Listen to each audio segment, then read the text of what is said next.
Okay, so it turns out that I actually did not get doxxed. It turns out that I did not actually get doxxed. I was dumb and thought that I did, but I didn't. And now we're starting back the live stream. So, yeah. So I'm gonna have to do a whole fucking other hour of this shit, pretty much, is what I'm saying. So I basically streamed for 3 hours today, pretty much.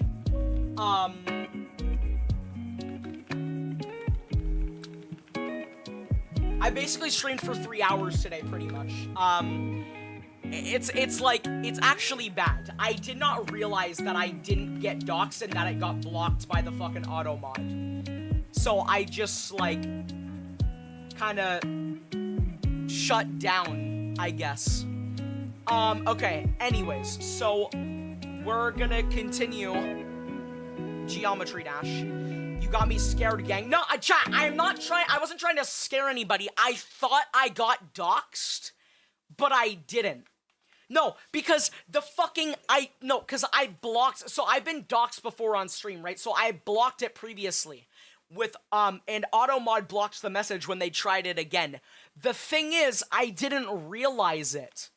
I didn't realize it said AutoMod, so I just fucking looked and I was like, holy shit, I just got doxxed.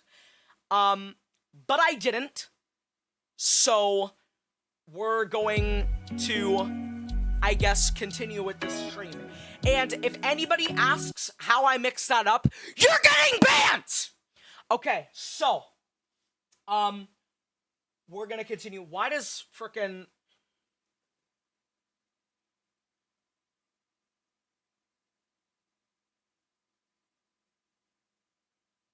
Sorry, I was just reading messages. I'm sorry.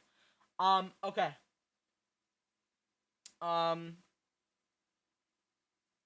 Anyways. So. We're gonna continue. Scared the fuck out of me? Shit, my bad. My bad, bro. My bad. My bad. My bad. My bad. My bad. My bad. Okay. So. Basically, since I'm not going to be publicizing the other streams because of just the sheer amount of toxicity I realized I was doing, I will probably, just keep those private. So, basically, for anybody who's watching the stream right now, who didn't see the last stream, we are going to beat, try to beat Time Machine for, like, the 100th time now. So yeah. It's time to lock in. The fuck? Yeah, so we beat Jumper. Yeah, we beat Jumper, but, you know, it was in the last stream.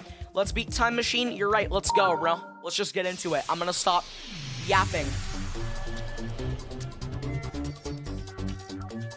I'm locked in. I'm literally so locked in. Holy shit, I'm locked. Holy fucking shit, I'm actually locked in. Holy shit, I'm actually locked in. It's the triples that'll get you, chat. It is the triples. It is the fucking triples that'll get to you. Alright, lock in, lock in, lock in. No, why didn't I fucking click? Why did you bring by April in it? What do you mean? Why did I bring by April in what? Why did I bring by April and what?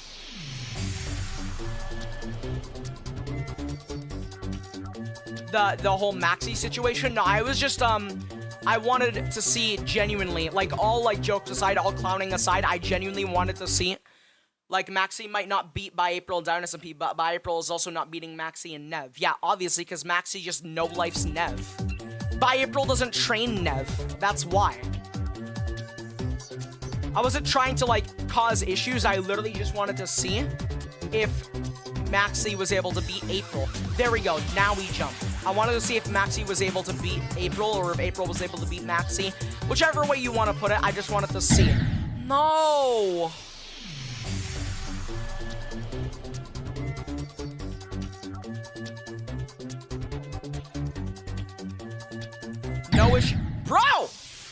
issues were trying to be caused, alright?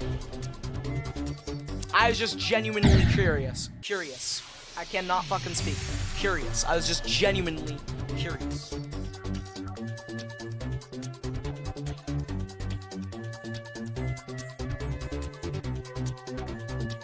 Like, it'd be different if, like, April trained Nev, but, like, she doesn't. Bro!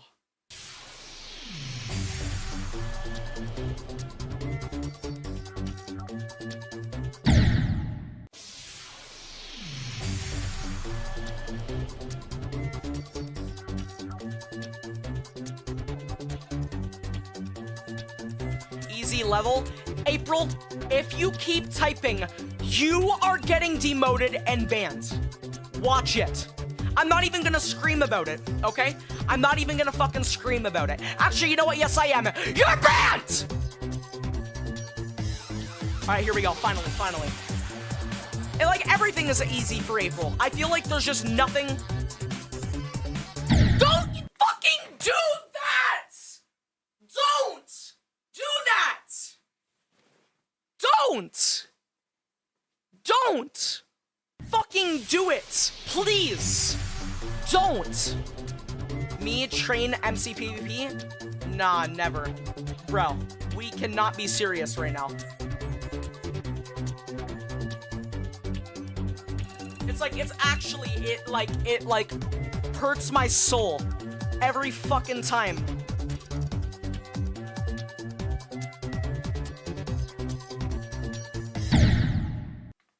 It also wouldn't be fair for one of them, because Maxi is EU and April's NA. One of them would have to spoof. Yo, it's Fire Dragon. Yo, what's up? I'm pretty sure, because that's like saying, like, fighting someone on Mineberry isn't fair. That's like saying me fighting you all those times wasn't fair when we fought on, what was it, Hypersteel? When we fought on Hypersteel, that's like, were those fights not fair then? Look, I'm not trying to continue to argue about this, alright? I genuinely, like, it's like, it really wasn't? How?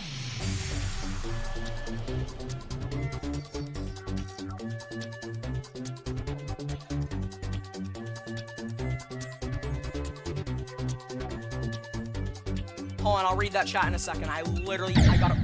Never mind. And I pointed it out many times. Okay? I was just literally asking. Yeah, I killed so many people on Mineberry with shit ping and still don't know how. Look, can we just stop talking about this? Like, I don't want my stream to be full of just negativity, alright? That's not what I'm trying to have.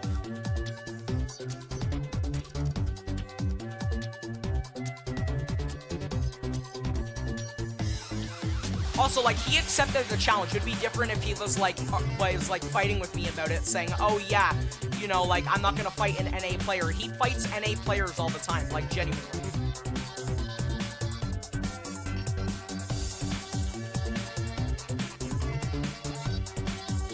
Yes, yes, yes. Yes, I'm up. Here we go. I'm up.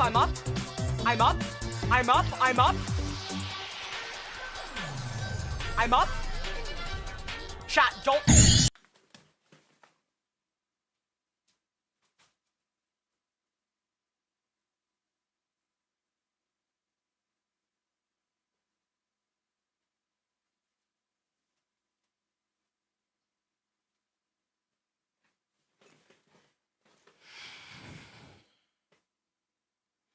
I'm done, bro. There's zero negativity in this conversation, bro. I said countless times that you'd do way better on NA. Don't crash out. Don't be glad. Be glad about what? I died. We were doing wonderfuckly at that fucking... We were doing wonderfuckly. It is because my fucking dumb ass decided that it would be a good idea.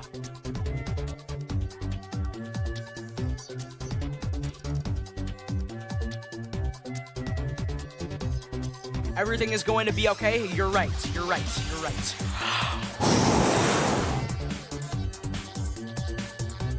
Alright, lock in, chat. Lock in.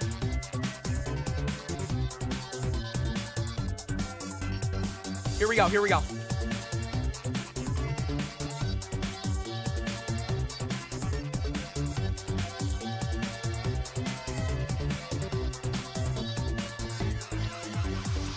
Okay. I gotta try not to fumble at that fucking part again. Oh shit, you gotta be fucking... You have to be. You have to be. Ron, I'm gonna edit that into a short for you. Thank you. But as I was saying, you have to be fucking joking with me. It's fine. It's fine. It's fine. I just want QE to know, QE75 from Streak SMP, that he is keeping me through these, he's keeping me strong through these tough times. Chat, give me some W's for QE. The chillest and most homeless guy. And then like that right there, like are you fucking, like are you trolling? Is that what we're doing right now? Like you're shitting?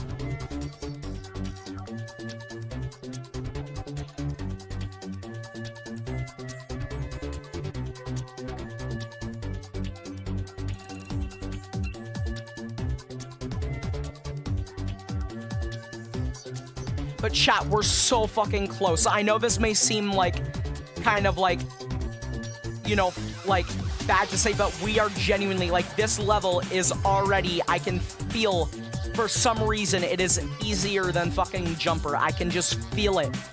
I can feel it somewhere in my body. I don't want to say where, but I can feel it somewhere where this is fucking easier. If we just locked the fuck in.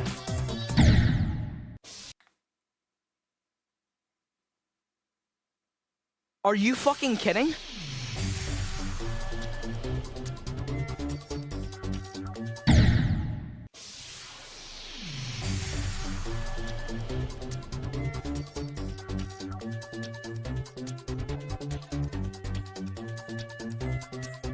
Like, you're kidding, right? Like, actually, you're kidding.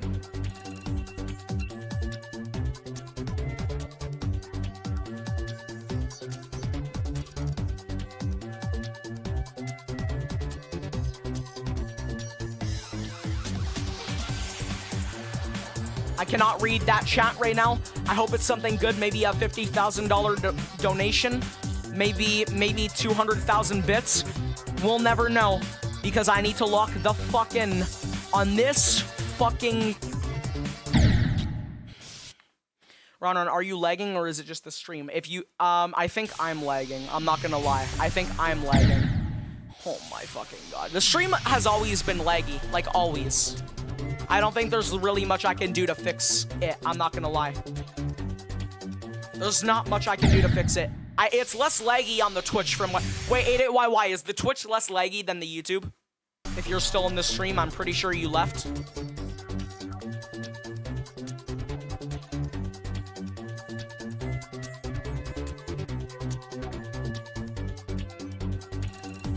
Yeah, he left. Oh, wait. It's not laggy. You hear that? You hear that? Bro!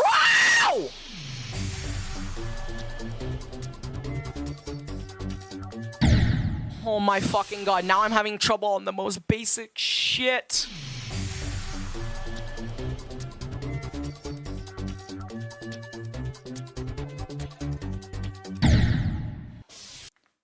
Like, I don't... No, Geodash is actually one of the most unoptimized games. Are you... What the fuck is happening to me? Why am I having trouble on this all of a sudden? Okay, there we go. Holy shit. It is literally not that fucking hard. You could just not be a dick.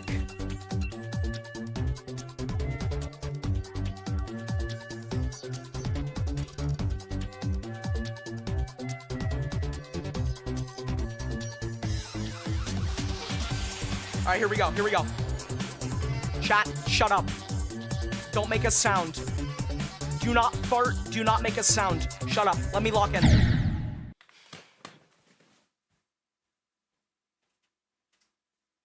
My God! Just like.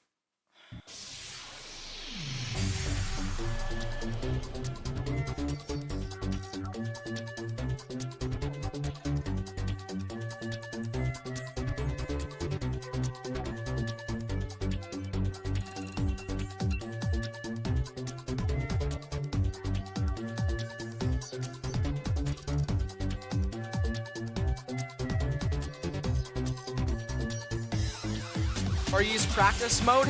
Nah, bro, practice mode is for cowards, bro, and it fucking didn't even help. It didn't even help me beat Jumper at all, bro, genuinely. It just made it way fucking worse. Dude, like, this game is, like, something else, dude. I don't know. It's just... This game is, like...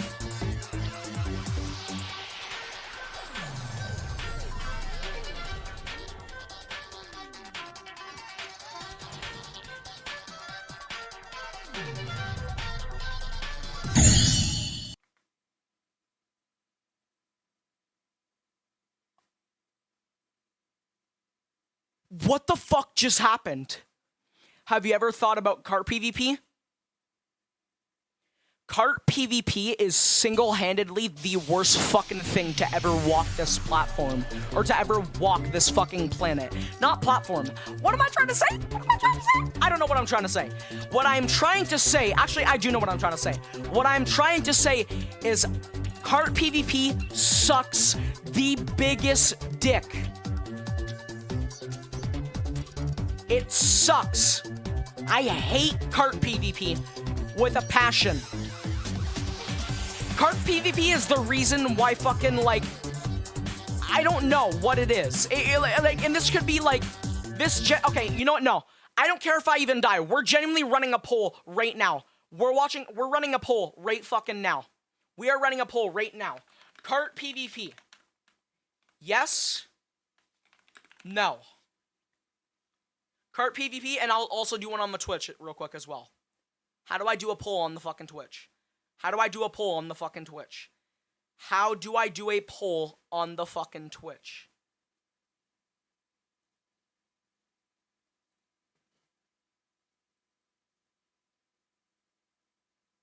Oh, wait. Oh, I gotta go down here. That's how I do it. That is how I do it. Wait, hold on. That is how I do it. Wait. Wait, no, that's not how you do it. Bro, I don't fucking know!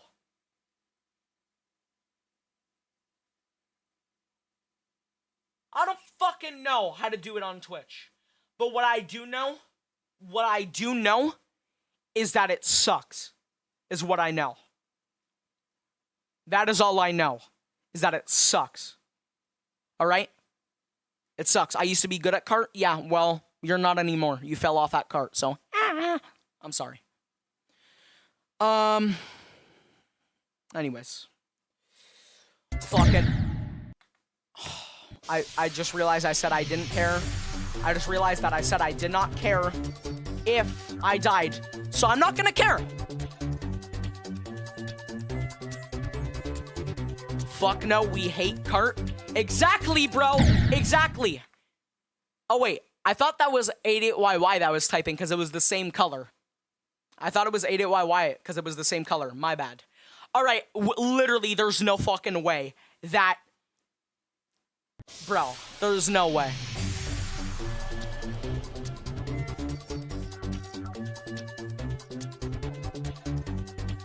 I wish I could run the poll on fucking, whatever you call it.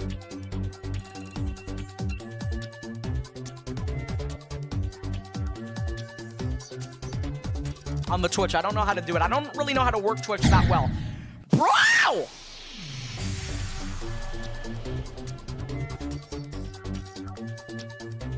Chat, Loki, should I open applications for, should I open like a YouTube and Twitch mod application like section in my Discord? Because like low-key, like I need more Twitch mods. I'm not gonna, or Twitch and YouTube mods. I'm not gonna lie.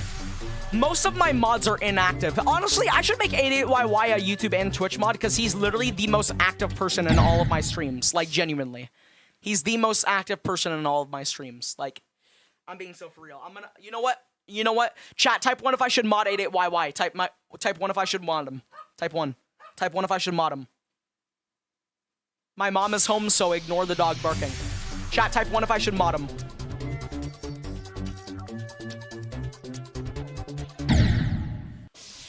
Bro, I am going to fucking lose it. The most nonchalant as well. Oh! What the fuck? Oh. Okay, we did it. Oh. Why is my... Bro! Why is my fucking, why is my Twitch chat not showing up in my multi-chat on an OBS? Why? 1, 2, 3, 4, 5, buzz.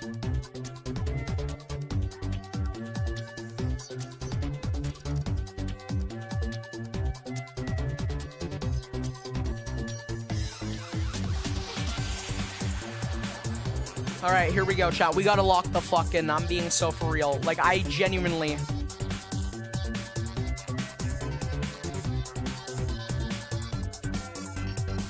Also, why is my bot on Twitch not sending the follow me everywhere link? Like, what is that about? Like... Oh yeah, my session expired. I checked earlier. Never mind.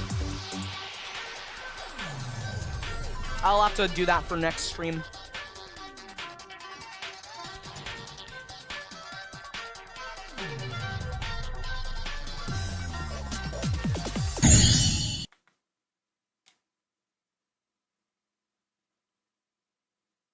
There's no way that they just hit you back to back. There's no way that they just hit you back to back with fucking more shit. Like they hit you with one shit and then they go to the next shit and hit you with another shit. What?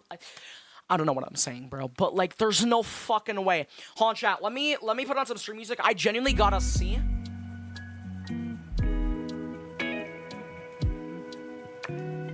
I genuinely gotta see why my reconnect. There we go. All right, I just have to... There we go. Okay, now it should... DMs? Bro, it was the same color when it showed up on the screen, like on the screen, because I don't read Twitch chat, like on, like, because I have 4 monitors, but I usually read Twitch chat when it comes up on, like, the screen up there, which is honestly the most inefficient way to do it, and I should probably stop doing that.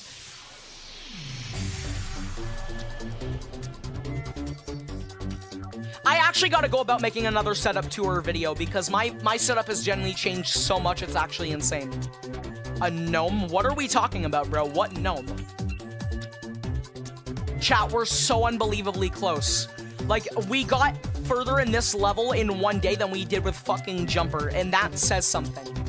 This level is literally not even that difficult. We could probably complete this today. How much time do we got left? Fuck! I was looking at chat. How much fucking time we got left? Yo, what is up? We got literally so much time left, bro. It's actually crazy. We can do this. We can do this.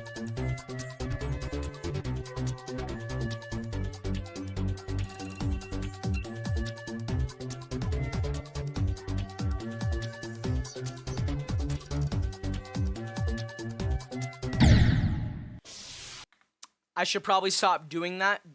Carrie's on doing it anyways. Why are you so energized? Because that's just my style. Like what? I'm supposed to be energized. Anyways.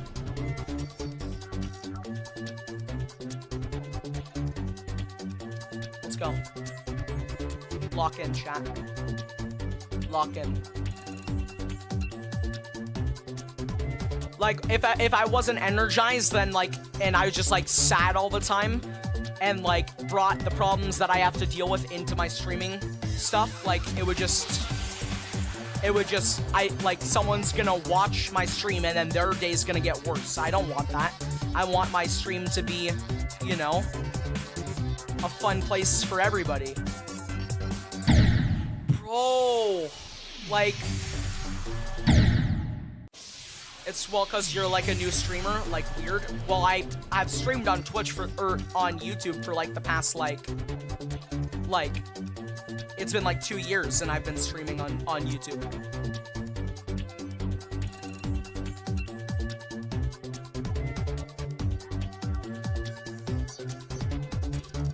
It's actually bad. It actually is. It's like, oh my god, I'm going to fucking lose it at this moment. But yeah, I just recently started multi-streaming, so that's why. Give me OG role. Chat, type 1 if I should make an OG role in my Discord server.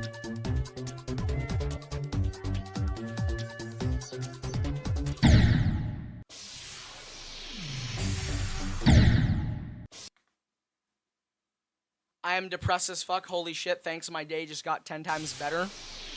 I can't tell if that's sarcasm or not. I'm pretty sure it is, but if it's not, then you're welcome. Like, bro.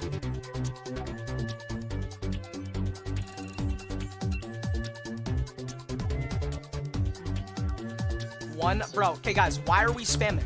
Why are we spamming? Bro!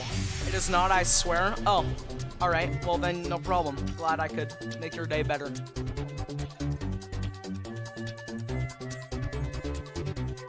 Oh, wait. It's probably an April Fool's Day joke. I'm gonna be real. It probably is. I'm not gonna lie.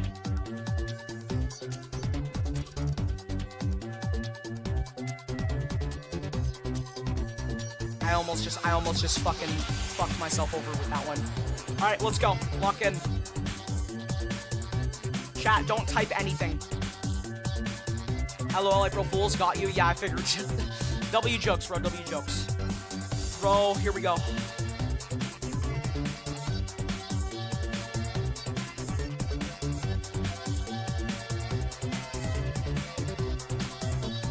Okay, finally, we're back at this part. We are back at this part.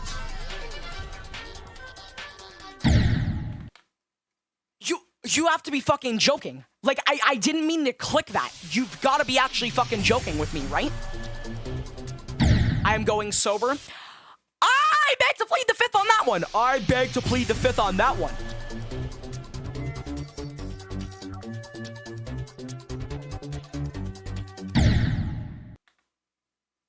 Like, bro, like, there's genuinely no fucking way.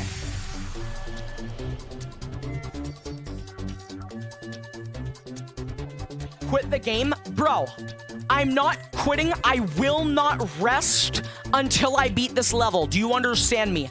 I will not rest until this level is beaten. Do you understand?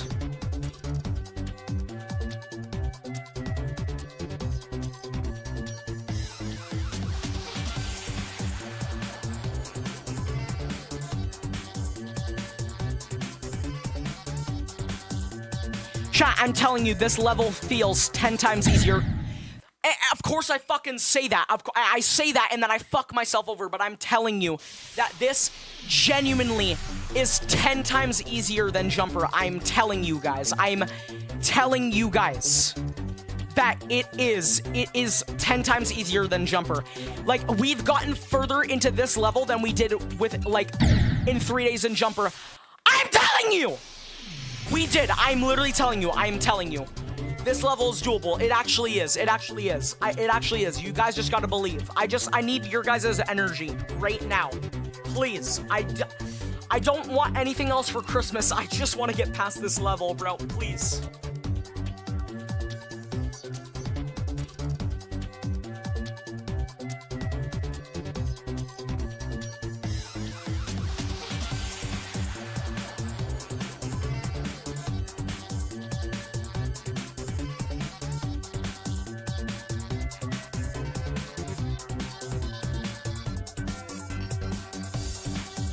I'm locked. I'm locked. I'm fucking locked. Wait. I'm locked. I'm so locked. I'm so unbelievably locked.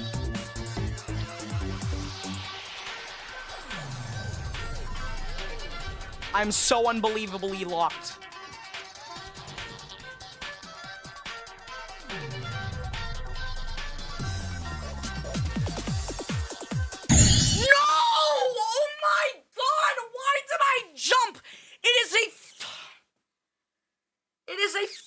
fucking jump. It is just a fucking jump.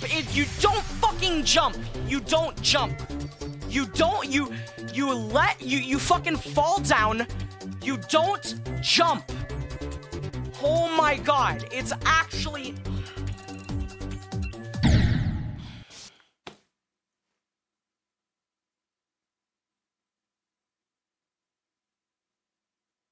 Like, I genuinely don't know, like, how I'm supposed to fucking, like, deal with this absolute bullshit. I do not understand. Like, this is unreal, is what this is.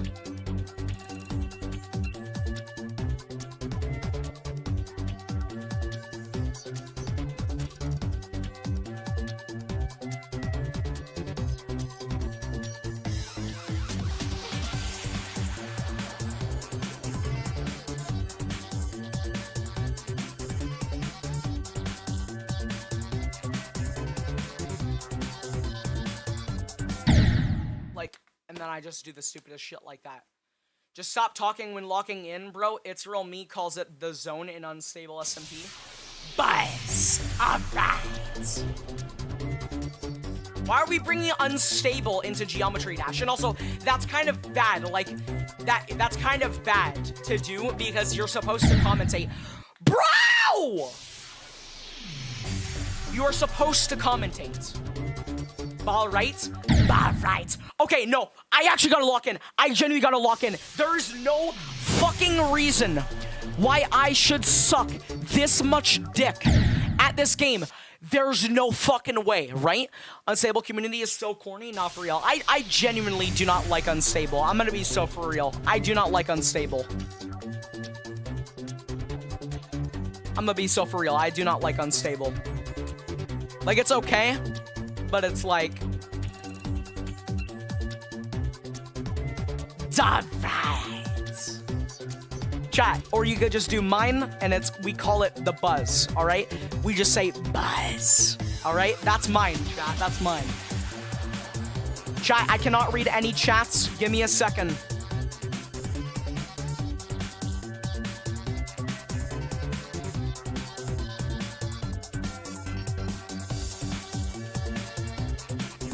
I'm going in the zone. Shut up. Do not fart. Do not make a sound. Be quiet. Shut up.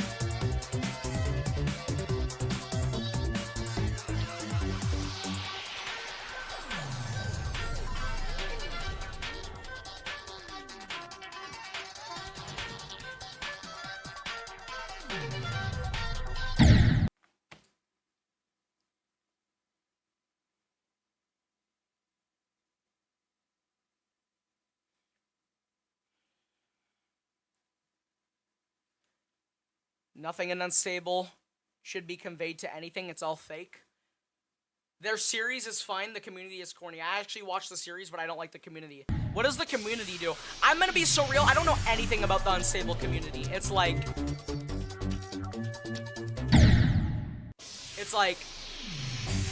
What the fuck? The stream crashed? Did the stream crash? Chat, did the stream crash? Hello? Did the stream crash? It's another fucking April Fool's joke, bro, is what it is. Isn't it? Chat, did the stream crash?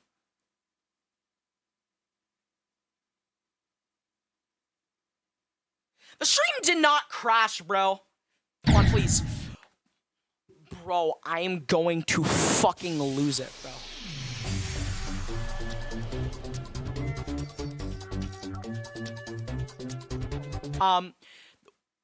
Community makes fake servers and RPs in them.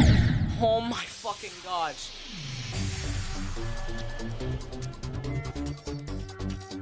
You paused for 10 years after dying. I swear I thought it did.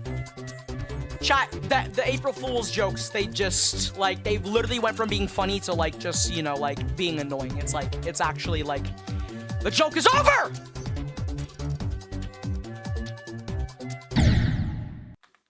Like, I don't understand, like, why, like, why, like...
I'm like, I can't fucking, I can't. I can't. Like, I can't. I can't. I can't. It's actually, like, it's like... High cortisol streamer? What, chat, what does that mean? I'm always so confused on what that means. What is... High cortisol? What does that mean? What does that mean? What does that mean? What the fuck does that mean?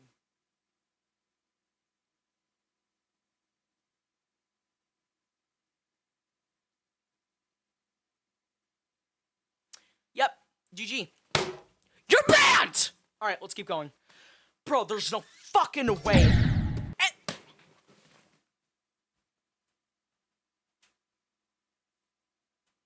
I've actually,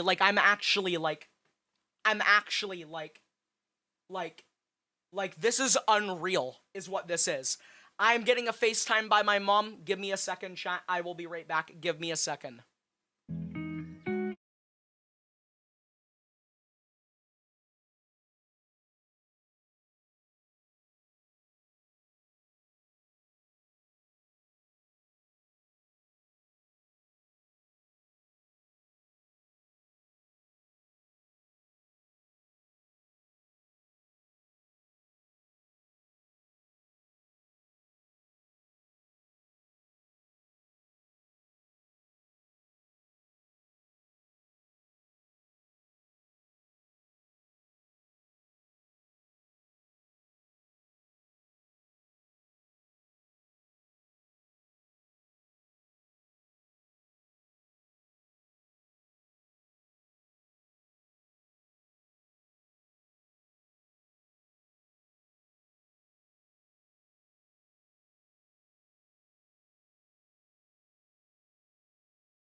Okay. I'm back. She told me to shut the fuck up, so, yeah. She told me to shut the fuck up. Brasclats. But hey, chat, y'all know what we do, right? Not to be disrespectful, but we keep going, chat. I just realized that the Geometry Dash game is not, I repeat, not showing. Oh, W fucking save. Exactly, bro. We don't shut up. We don't. We keep going.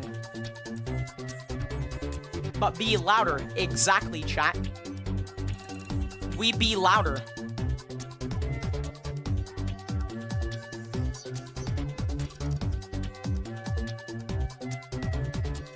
Alright, I'm getting in the zone. We call it the zone. Keep screaming anyways. Exactly, guys. Y'all know me. Y'all know me so well. Especially this new guy. Loving this new guy so far who's in the streams. No! I was gonna fucking... Bro! Okay, it's fine. It's fine.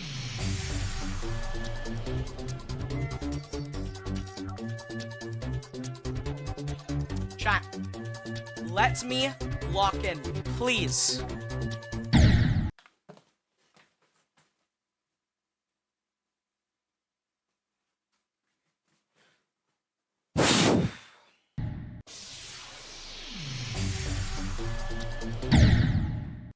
Are you serious?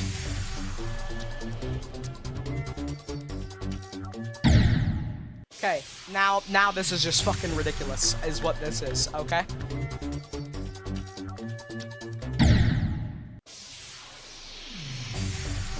You're gonna get kicked out, Lamau chill? Nah, bro, trust. Bro! Stop on the fucking part! You've gotta be fucking joking. You have to be fucking joking. Why am I fumbling on this, on the fucking most basic, shitty titty fucking... I don't even know what I'm saying, bro. There's no fucking way.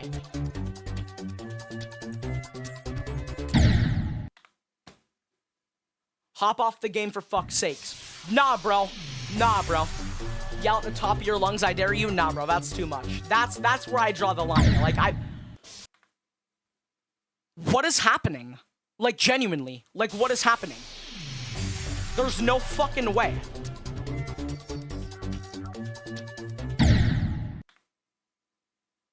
No, wait, like, someone needs to actually explain. They're, like, someone needs to actually explain. And when he gets kicked out, when he gets kicked out, we keep screaming outside. Yes, bro, exactly. We keep screaming outside, bro. He is, bro, I don't know what the fuck is going on with me right now at this one part. Why am I doing that? Am I jumping too early? What am I doing? I've been through this countless fucking times. Countless times! Countless times, by the way!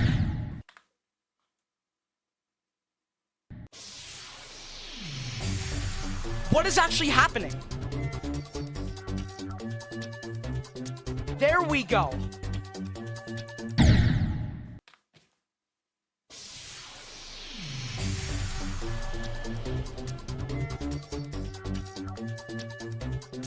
There we go. Got it. All right, chat. Now we lock in.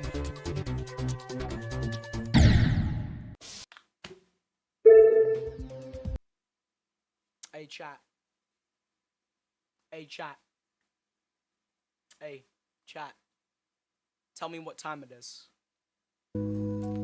Tell me what time it is right now. Tell me.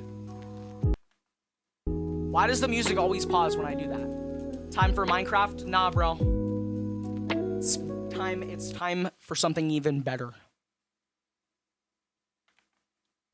Inspired by Queso's spooky time. We call it Haunted Hour. Yeah. Chat. Lock in. Wait, do I have a game for today? Hold on, do I have a game for today? Okay, I do. We're good. Chat. Lock in. Right now. Right now. Nearing midnight for me, it is 6 o'clock for me, is what it is. Hey, chat. It's time to lock in, is what it's time for. So please, lock in. Because y'all know what time it is.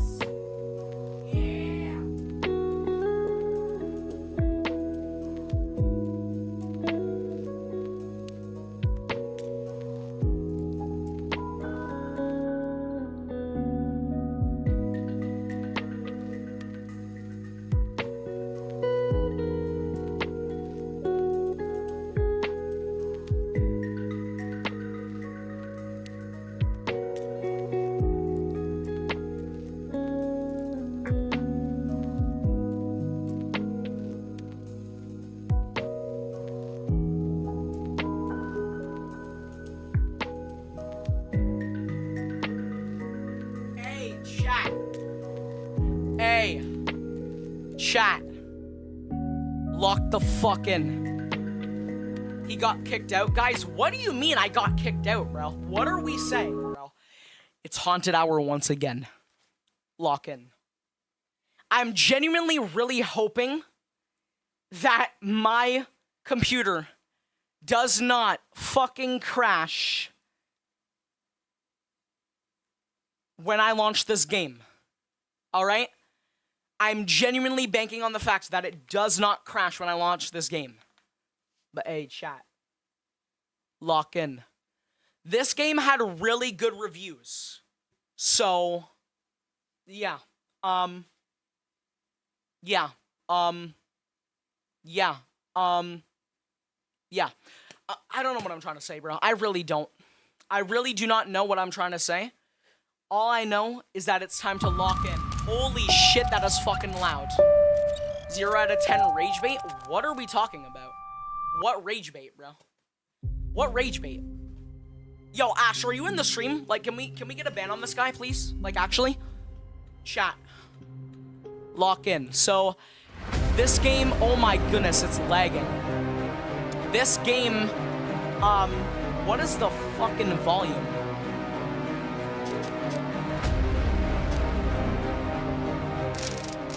What is the fucking volume, bro? Holy shit.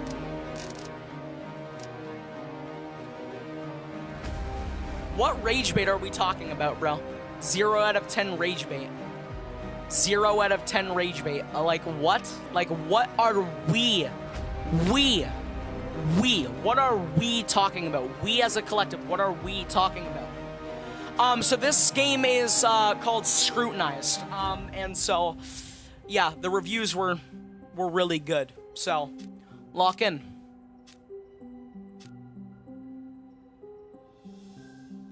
$720p graphics, yes, bro.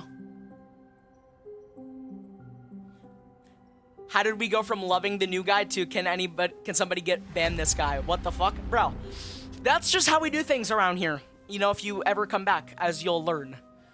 720p graphics, less laggy. It is at 720p, bro. What are we talking about, bro? What are we, as a collective, what are we talking about? Wait, hold on. Low-key, maybe, hold on. Is this gonna be more laggy? Is that better, chat? Is that better? I think that might be better. Never mind, that is not better. Hold on. Chat, it's gonna freeze sometimes. That's just how the streams go. I literally do not have that good of a PC. Like, it literally is just, unfortunately, how we have to do things. That might be good. That might be good right there. Low-key, okay, that's like... I've been screamed at multiple times, and I told I was banned about 3 times. It's how we function as people. Exactly, bro, exactly. Play RE7. Yes, I will eventually be playing Resident Evil, just not in this stream. I've been getting a lot of requests for Resident Evil, like insanely, like a lot of requests, like actually. All right, chat. Should we do? Let's do normal. Lock in. Lock in, chat. S to skip. When she was a kid, Luna aspired to be a superhero. Not the ones in skin-tight suits that could fly, but the ones that identified connections where others That's still didn't. really laggy. She wanted X-ray vision to observe criminals when they tried to hide from the law. Hold on, well, this slideshow is gonna... Chat, do we watch the slideshow? Then or do we just skip? I kind of want to know the lore, and I think it might tell us how to play the game. This was all she craved when she was a child. As she became older, her ambitions took a more realistic approach, which seemed in direct opposition to the surreal tone the news took. The facts became the new dystopian fiction. The world grew louder each year, apparently more violent, or more visible than the year before. Her generation grew up looking to cull the increasingly violent trends that saw mass incarcerations, drug wars, and serial killers studying to gain notoriety. Didn't you play this already? Well, I think feeling more we home did, processing case but files, evidence, and yeah, I'm pretty sure we did. Her cousin, sister, I'm pretty sure we did, actually. I'm being so for real. Officer of the law. Even extended family, no matter how far away, seemed to gravitate towards yapping. Y'all want to skip? All right, whatever. We skip then. Holy shit! Why is it like we did, but we never finish it? I want to see how well. I have like 5 RE games. Good for you. Night 1. The fuck? It really is laggy. It really is laggy. Oh my days. Okay, let's try medium quality. And get the night started. What the fuck? Wait, actually, wait, hold on.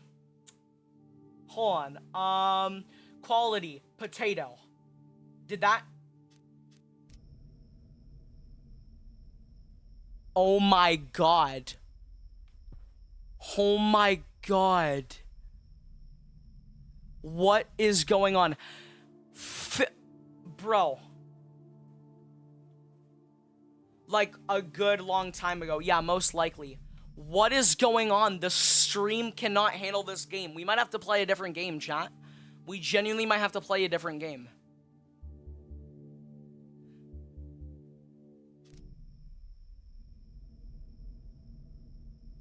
Why?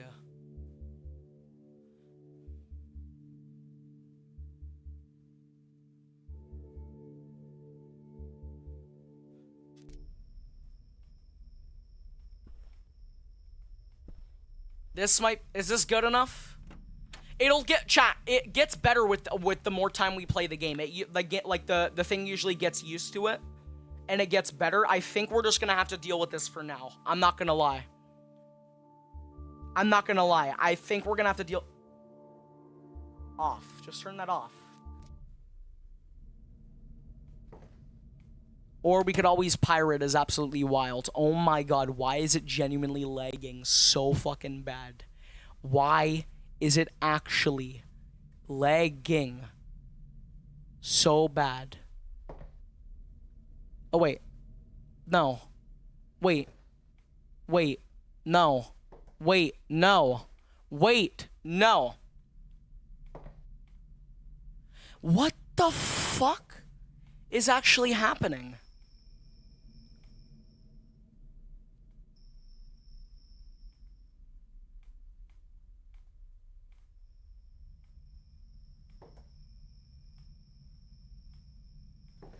Not gonna lie, we better get off this laggy ass game and hop on Time Machine. Wait, it might be...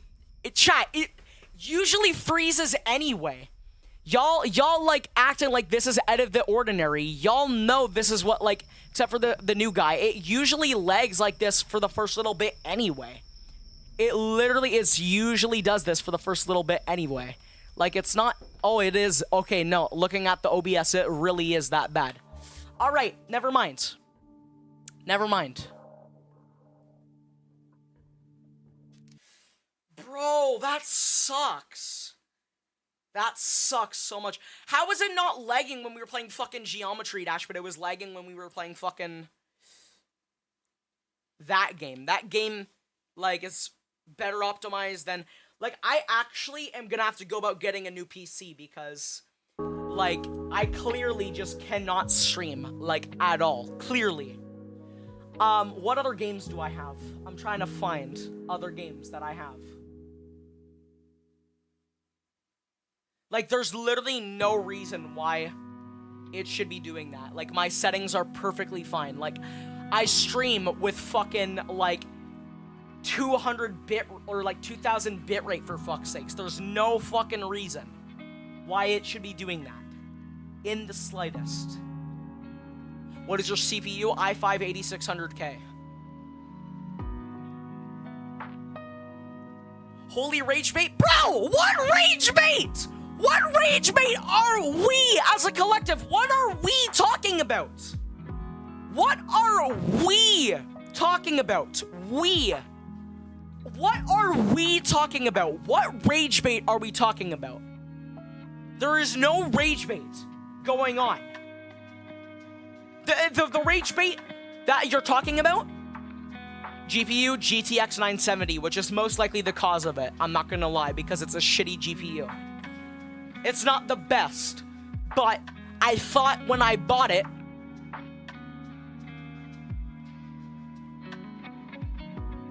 that I was gonna be able to stream. The guy that I bought it from at my local computer store was like, yeah, you should be able to hold this many monitors and stream at the same time. Well, look at me now, you dick fuck. Now look at me. I can barely, I can't even stream a fucking game at potato quality, bro.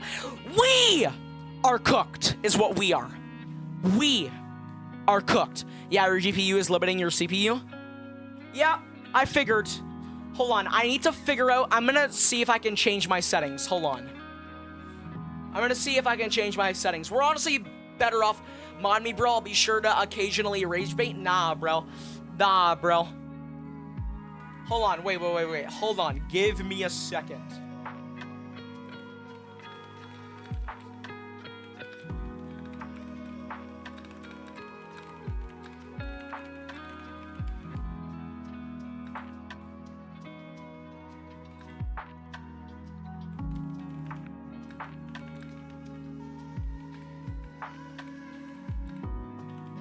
Yeah, bro, mod me is kind of crazy, I'm not gonna lie.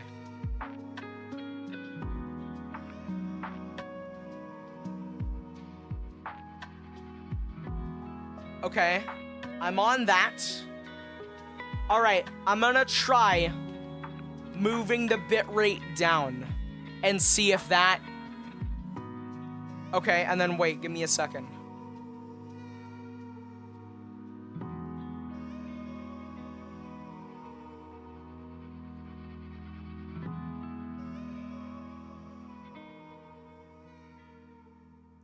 Give me mod. I mean, bro, you're not getting mod, dog. I'm sorry.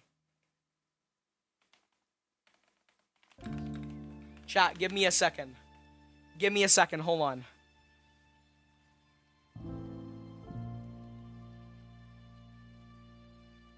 I'm getting there. Yeah. Bro, you haven't even followed yet, bro. You haven't even followed yet, bro. Like, genuinely.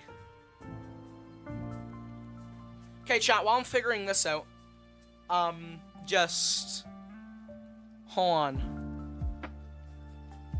I will figure it out, don't worry. I'm not ending stream, but just give me a second. Just give me a second.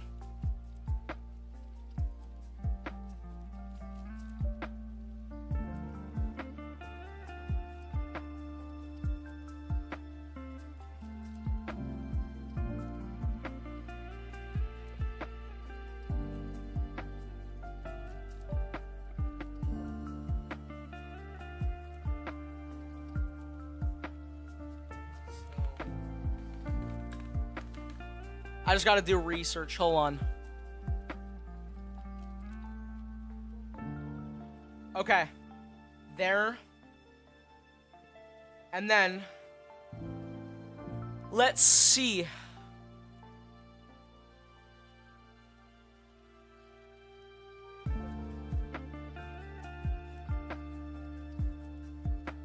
Okay. I'm really hoping that that fixes it. I really am. The fuck are you talking about? I was the longest? What do you, okay, no, genuinely, what are we talking about? What are we talking about?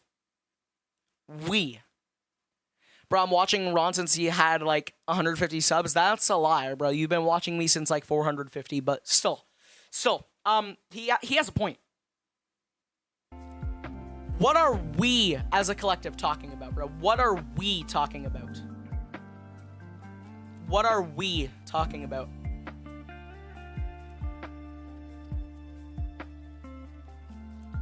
What the fuck is he yapping about? Bro, I don't know. Okay.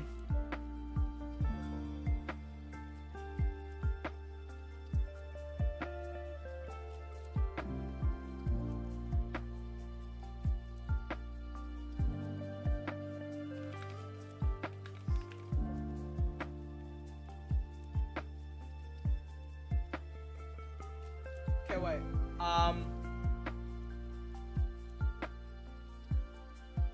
Wait, you know what I should do? I should really open my fucking... Okay, please let me... Okay, thank you.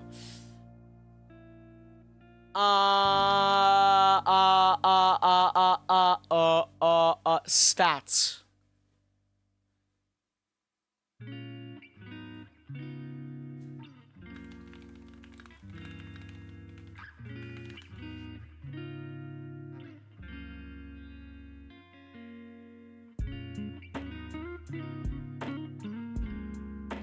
W stream song chat.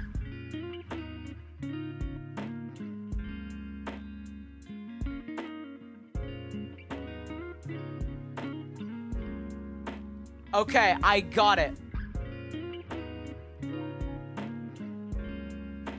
Alright, chat, Loki. We are just gonna have to watch scary videos for Haunted Hour today until, you know, shit. So, until tomorrow's stream, after this stream, I'll fix, all the settings and stuff, based off of what it's saying on Google. But it's because, basically, I'm gonna go for 5 or 7 minutes, or 10, who knows. Alright. But basically, what is going on is my GPU is literally just maxing out and cannot handle it, pretty much. So, I'm going to actually place an order on a new GPU to get, eventually. Anyways. Chat. Lock in. Well, I'll probably be streaming for less time today, most likely, than... The fuck?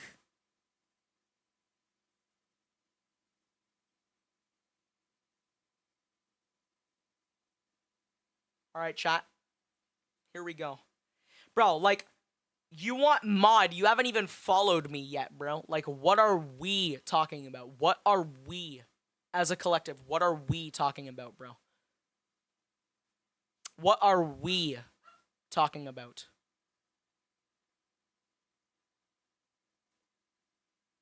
What are we? What are we talking about? What are we? April Fools? April Fools what, bro? April Fools what? Oh yeah, it's probably fucking one of my friends or something is probably what it is. Y'all got rage baited so hard. How much you want to bet? No, this is April. She's sharing her screen. April, I know it's you. Fuck off. I actually hope that it's not, or that it is her, because I actually hope. I actually hope, because that actually sounds kind of rude. Oh, she messaged. What did she say? I'm cooked. Okay, chat, we might be cooked. Wait, is it not her? Bro, then who is it? My bad. That was rude. I'm actually sorry. That was actually rude. I feel bad. Anyways, chat. For this haunted hour, we're gonna have to watch videos because I'm gonna have to fix my stream settings for the next stream. Basically, my GPU, like, it's saying I have, like, over 1 million missed frames, pretty much, is what it's saying. So, I forgot to fucking unmute the fucking thing. So, stream is gonna be cut short today, but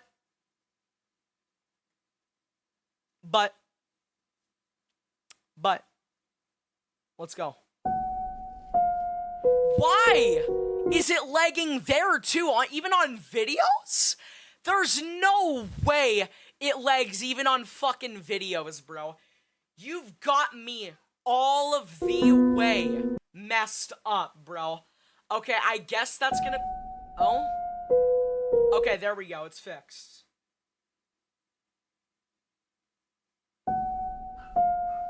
Okay. There we go. Hey, man, it's not that serious. Bro, you can't just say stupid stuff and call it a rage bait. That's just not how it works. Buzz. I mean, you're reacting to it, so clearly it's working. Anyways, chat, we're gonna start this video after I go get my food. Because, as you know, I love food. Let's go.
Okay. Now, what the fuck is going on? Holy shit, chat, we got a new stream song.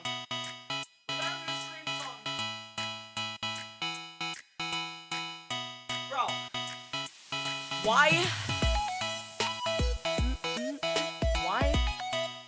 why are we arguing? Holy shit. Anyways, chat, listen to this. I got food. Let's see.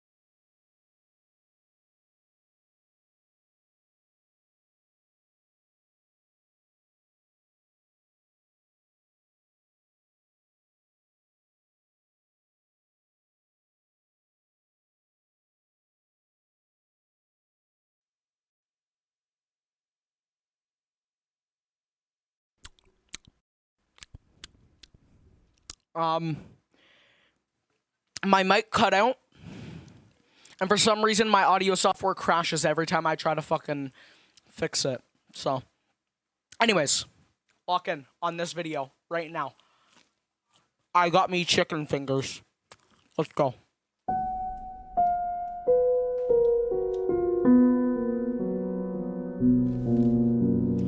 You getting food is not news to us. Get in bed now!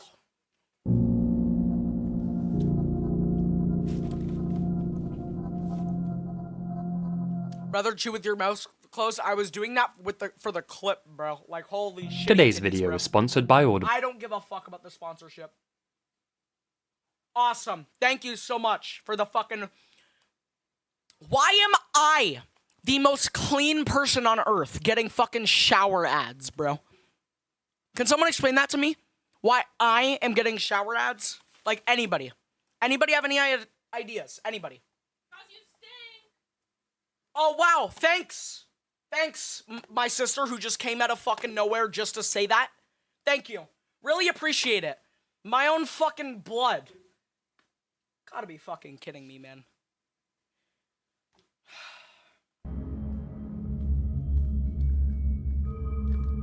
The case of Charles Morgan is perhaps one of the strangest I've ever come across. Maybe like you something need to take a shower. Yep, you're banned!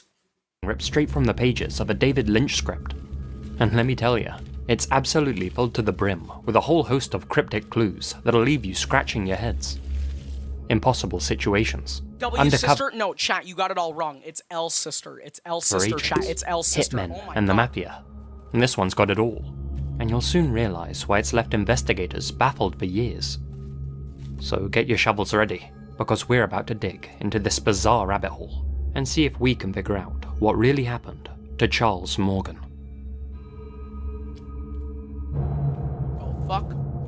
Charles, or as he preferred to be called, Chuck Morgan, was a 39-year-old successful businessman, the head escrow agent at Statewide Escrow.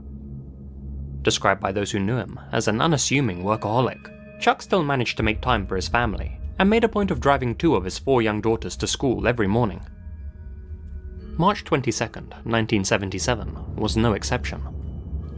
That morning, he and his daughters left their home in Tucson, Arizona. He dropped them off at the school gates and set off for work. Thing is, he never made it to the office that morning. After dropping his girls off, Chuck vanished. Yep, GG. He got murdered. When he didn't return home that evening, his family, of course, began worrying about his well-being and wondered what could have possibly happened to him. For 3 long days, he was missing, and his family prayed for his safe return. Why would you do that? Why wouldn't you just call the fucking police? Like, it's literally... I feel like anybody would do that. At 2 a.m. on March 25th, those prayers were half answered when Chuck came hobbling through the front door of his family home, looking like an absolute mess. According to his wife, Ruth, Chuck was missing a shoe, had a set of plastic handcuffs wrapped around one of his ankles, and his hands were bound together with a plastic zip tie. Alright, so... Not only was he fucking kidnapped, but someone was doing some kinky ass shit. Okay, I'm sorry. He had clearly just escaped from some terrible situation. Ruth quickly realized that for whatever reason, Chuck was unable to speak, but the look on his face alone made it clear that he was terrified. As Ruth frantically tried to ask him what had happened and where he had been for the past 3 days, Chuck rushed to grab a pen and paper and wrote down that he had been captured and tortured, and that his captors had painted a hallucinogenic into the inside of his throat. He wrote that if he ingested this substance, it would either drive him irreparably insane or completely destroy his nervous system, outright killing him. He didn't name who had taken him, who had painted this thing into his throat, but instead simply wrote down for Ruth to move the car from outside. He didn't want them to know he had come home. Ruth moved the car, then immediately went to go and call the police. Chuck stopped her. "If you call the cops," Chuck wrote down, "they'll kill all of us, even the girls." "I wanted to call a doctor and the police," Ruth later said, but Chuck was adamant that that would be signing a death warrant for the entire family. For a whole week, Chuck laid low in the family home. Ruth nursed her husband back to health by feeding him with an eyedropper. But although he physically recovered from his ordeal, mentally he was a wreck. Before his voice returned, Chuck confessed to Ruth that for the past few years he had been working as an undercover agent for the federal government, specifically for the Treasury Department, covertly helping them fight organized crime and stopping the mob from— What is we watching, bro? The USA's most cryptic unsolved mystery. We got 20 minutes left, bro. We might as well just watch it, and then you can tell me, like, if you type a video you want me to watch, then we can watch it after. Government. "They took my Treasury ID," he wrote, still refusing. But I just, like, whenever we do these, like, reaction haunted hours, I just sort of, like, search scary videos, and whatever catches my eye, I kind of just pick it. Using to name names. Chuck continued to keep his lips sealed for the sake of his family, but even so, still feared for his own life. He took to wearing a bulletproof vest wherever he went, and made sure that his daughters never had to walk to or from school. He still refused to tell anyone who tormented him and why, but did tell his own father that if anything were to happen to him, he had hidden a letter somewhere in the house explaining the entire situation. "Don't tell Ruth about that note though," he told his father, lest she go looking for it prematurely. It wasn't for her eyes or for anyone else's, not while he was still alive. Okay, so basically, he's working in a government of some sort, and I'm pretty sure he was being attacked, like, by something. He's being attacked by someone. At least.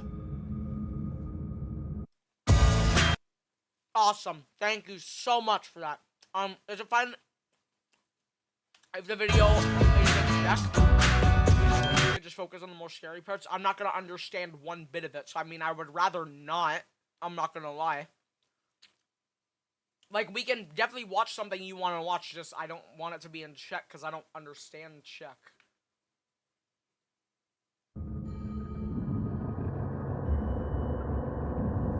After 2 months with no further incidents, Ruth began to believe that this confusing and scary chapter in the Morgan family life story was finally coming to an end. But those 2 months were just the calm before the real storm. On June 7th, Chuck once again disappeared while on his way to work. 9 days later, an unidentified woman called the Morgan family household. Ruth answered the phone. "Ruthie?" "Yes?" "Chuck is alright. Ecclesiastes 12, 1-8.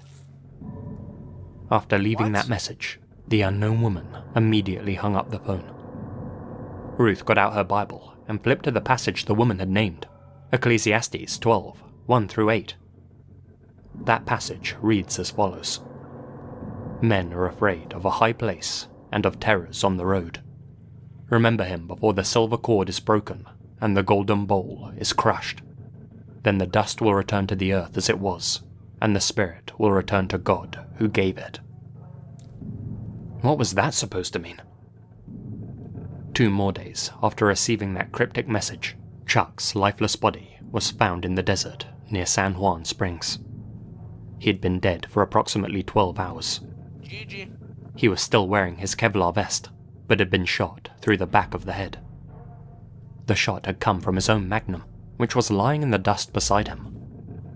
Strangely, No fingerprints were found on it, or on anything else at the scene for that matter. Residue on Chuck's left hand indicated that he had fired a weapon though. Chuck was also wearing a belt, the buckle of which concealed a sharp blade. Detectives also found Chuck's car nearby. Inside was a note with directions to Chuck's body, as well as a pair of sunglasses that definitely— What are you watching? We're watching videos for Haunted Hour instead because, my PC just cannot run any game and stream it at the same time. didn't belong to him. So, for this Haunted Hour, we will be watching videos, unfortunately, because I have to, I just have to fix my PC settings. Because I reset them like a dumbass, and I don't know how to fix them. There was also— Well, I do now, but I can't do it. The settings I need to fix, I can't do it while I'm streaming, so I might as well just get through this stream a really box quickly. full of ammo. On the back seats, they found one of Chuck's teeth wrapped up in a white handkerchief. The strangest clue of all, Fuck? however, was found on Chuck's person. He had clipped a $2 bill to the inside of his underwear. On this bill, Bro. he had written 7 Spanish surnames, beginning with the letters A through G. Above those names, he had written Ecclesiastes 12, and drawn arrows towards the note's serial number, indicating the verses 1 through 8. Watch The Disturbing Death of Elisa Lam. Got you. Got it.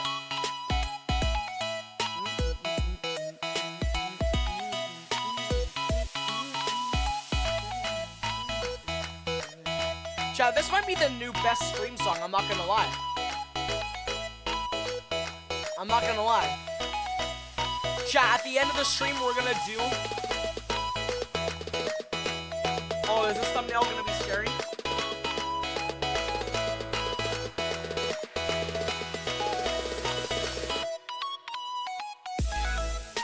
Chat, at the end of the stream, we're gonna do a poll, seeing which stream song is better, alright? Actually, no, you know what? We're doing that right now. Alright, chat. Go on the YouTube and vote, because I don't know how to do a poll on the Twitch. Alright.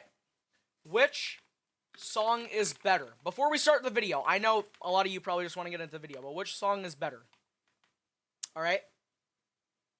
And then this is the, which one? This is the first one, right here. Explore new ways to Awesome! tune into your Thank you music for with the fucking Spotify. ad. You know what? Just never mind, bro. Never mind. I just do not care at this point. I do not care. Let's just keep going. Let's just keep going. 2017 song in my ears. Yeah, well, you're banned! Okay, I'll just let that fucking keep playing, whatever. How do I end this poll? Give me a second. Alright, chat. Here we go. Lock in on another video. Here we go. Forget about the poll because it sucks dick. Oh, wait. I'm actually going to change the stream title to Haunted Hour Spooky Videos Edition. That way people don't just come in and...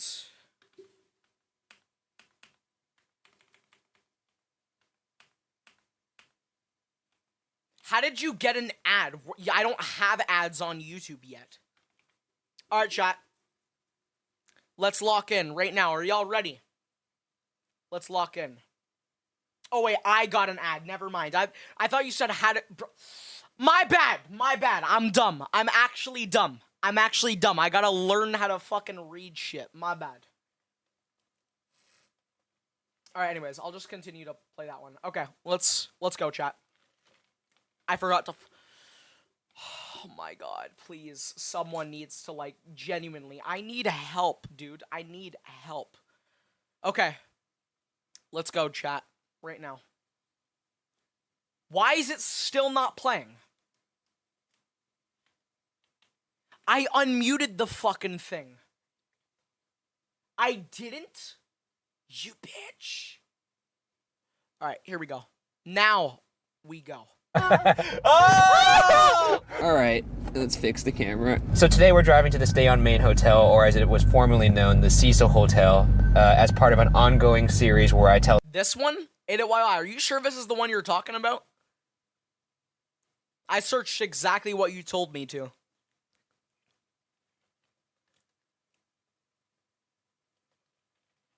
Is this the one you're talking about? The bizarre death of this person? Because this does not seem that scary, Buster. I'm not going to lie with you. This can't be the one he's talking about.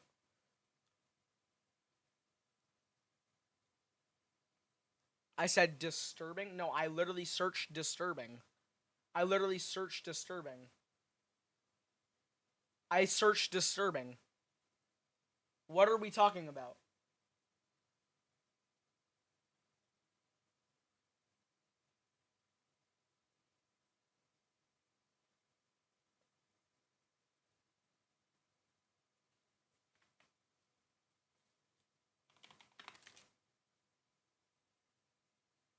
Oh, here we go. This video. Found it. My bad.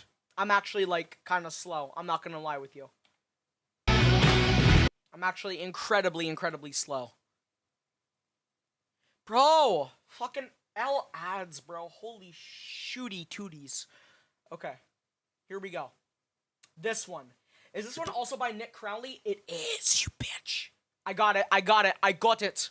I got it. Lock in.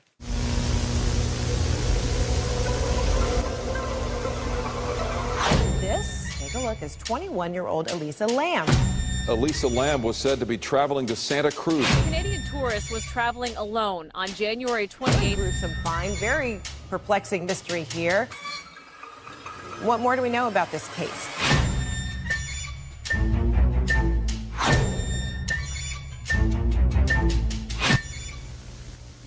The fuck? It should have been We all know you're slow, bro. You don't have to tell us. Yep, GG, you're banned. Actually, I do not dream care. trip. You're banned. You are banned. traveling the You are West Coast to At by April. Hold on, wait. At by April. Ban this guy from my chat. Now!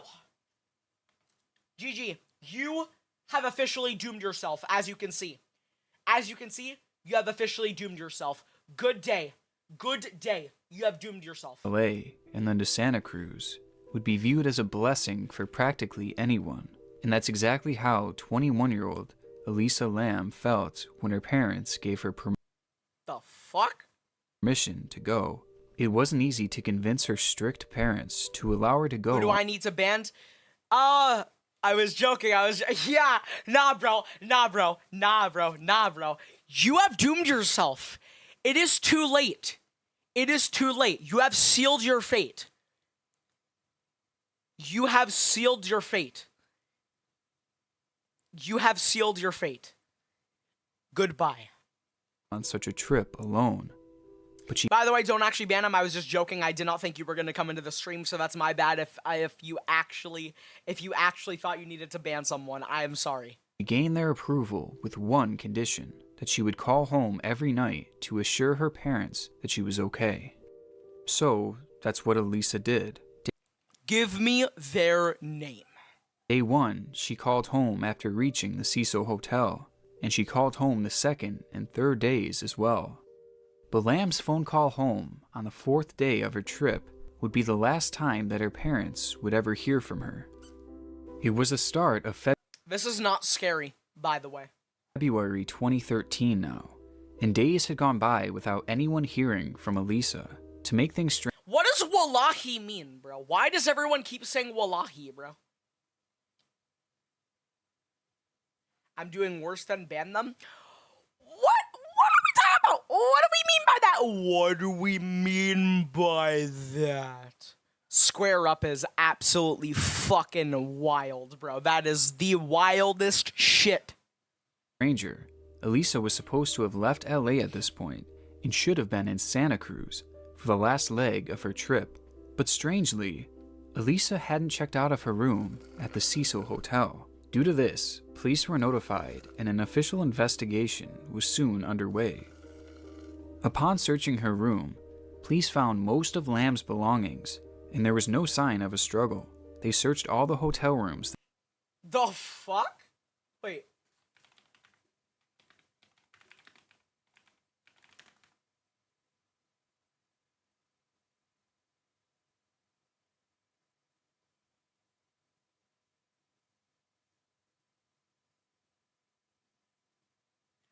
Buzz, nah, I'd win is absolutely fucking insane, bro. That is absolutely fucking insane. As a matter of fact, that is getting pinned. That is getting pinned. That is the message of the fucking stream. Right there. Message of the fucking stream. Right there. I'm not even fucking kidding. That is message of the fucking stream right there. That is fucking insane. Alright, let's keep going. That they legally could, as well as the surrounding. No, actually, as a matter of fact, let's, you know what, let's ban by April. Type 1 if I should ban April, because she never joins any of my streams. I'm sad. Area of the hotel. As a matter of fact, you're getting demoted and banned! And the roof. Ow, But I they just found fucking hit my fucking finger off my fucking mic, you bitch. nothing. Elisa Lamb had vanished. After doing some initial investigation, police discovered something strange. When Elisa had booked her room at the Cecil Hotel, she actually booked a shared room. The shared room was a way for her and her randomly selected roommates to save money. GG. GG. She's cooked. However, this arrangement didn't last long. Elisa's roommates quickly became concerned by her, quote, certain odd behavior, and they wanted her out. The hotel obliged and ended up giving Elisa her own hotel room. Now this is as specific as this detail gets, but as this case progresses, this detail would become more and more important. With no leads and the hotel... Okay, that's not true. I was actually on VC with I was actually like voice calling my mom at that time. I had sent out the go live notification during that time, and she was just complaining the entire time I was on the phone with her, which is why I deafened, so... being thoroughly combed over, nearly 2 weeks would go by with no forward movement on the case, and her parents began to grow more and more concerned that she may never be found, but a massive break in the case was coming. On February 14th, the LAPD released... Like, chill out, bro, it literally is not that deep, bro. Why are you so mad, bro? Chill. Surveillance video of Elisa inside of an elevator at the Hotel Cecil. In this video, she is seen getting into the elevator and strangely hitting every single button to every floor. She then steps back. Like, is it just, like, I feel like everything is a fucking joke because it's April Fool's Day. I feel like everything. I feel like everything is a fucking joke for some reason. Like, am I being trolled? Is this, like, some kind of game? Like, I don't know. In the corner and waits. She appears calm, but this doesn't last long.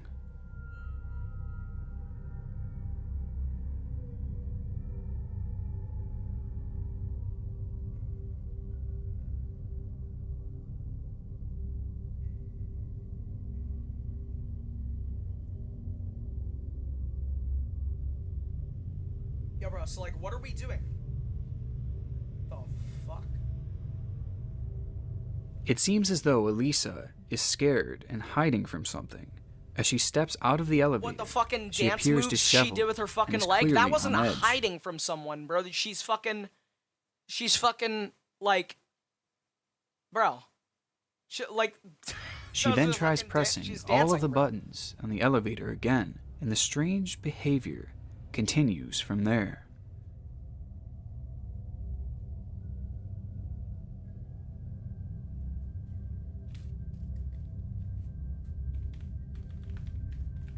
The elevator door opens and shuts a few times randomly, but Elisa is not captured on camera at any other point after this. This footage is dark and obviously very strange, and many have offered theories as to what was actually going on with Elisa at this time. But before we go over those, it is important to know the rest of Elisa's story. This footage proved to be a big break for investigators, as it clued them into the fact that Elisa mentally was not right Bro, this is not scary. at the time of her disappearance. But strangely, this supposedly was the only camera that had captured Elisa that night, which that alone is shocking considering how big this hotel was.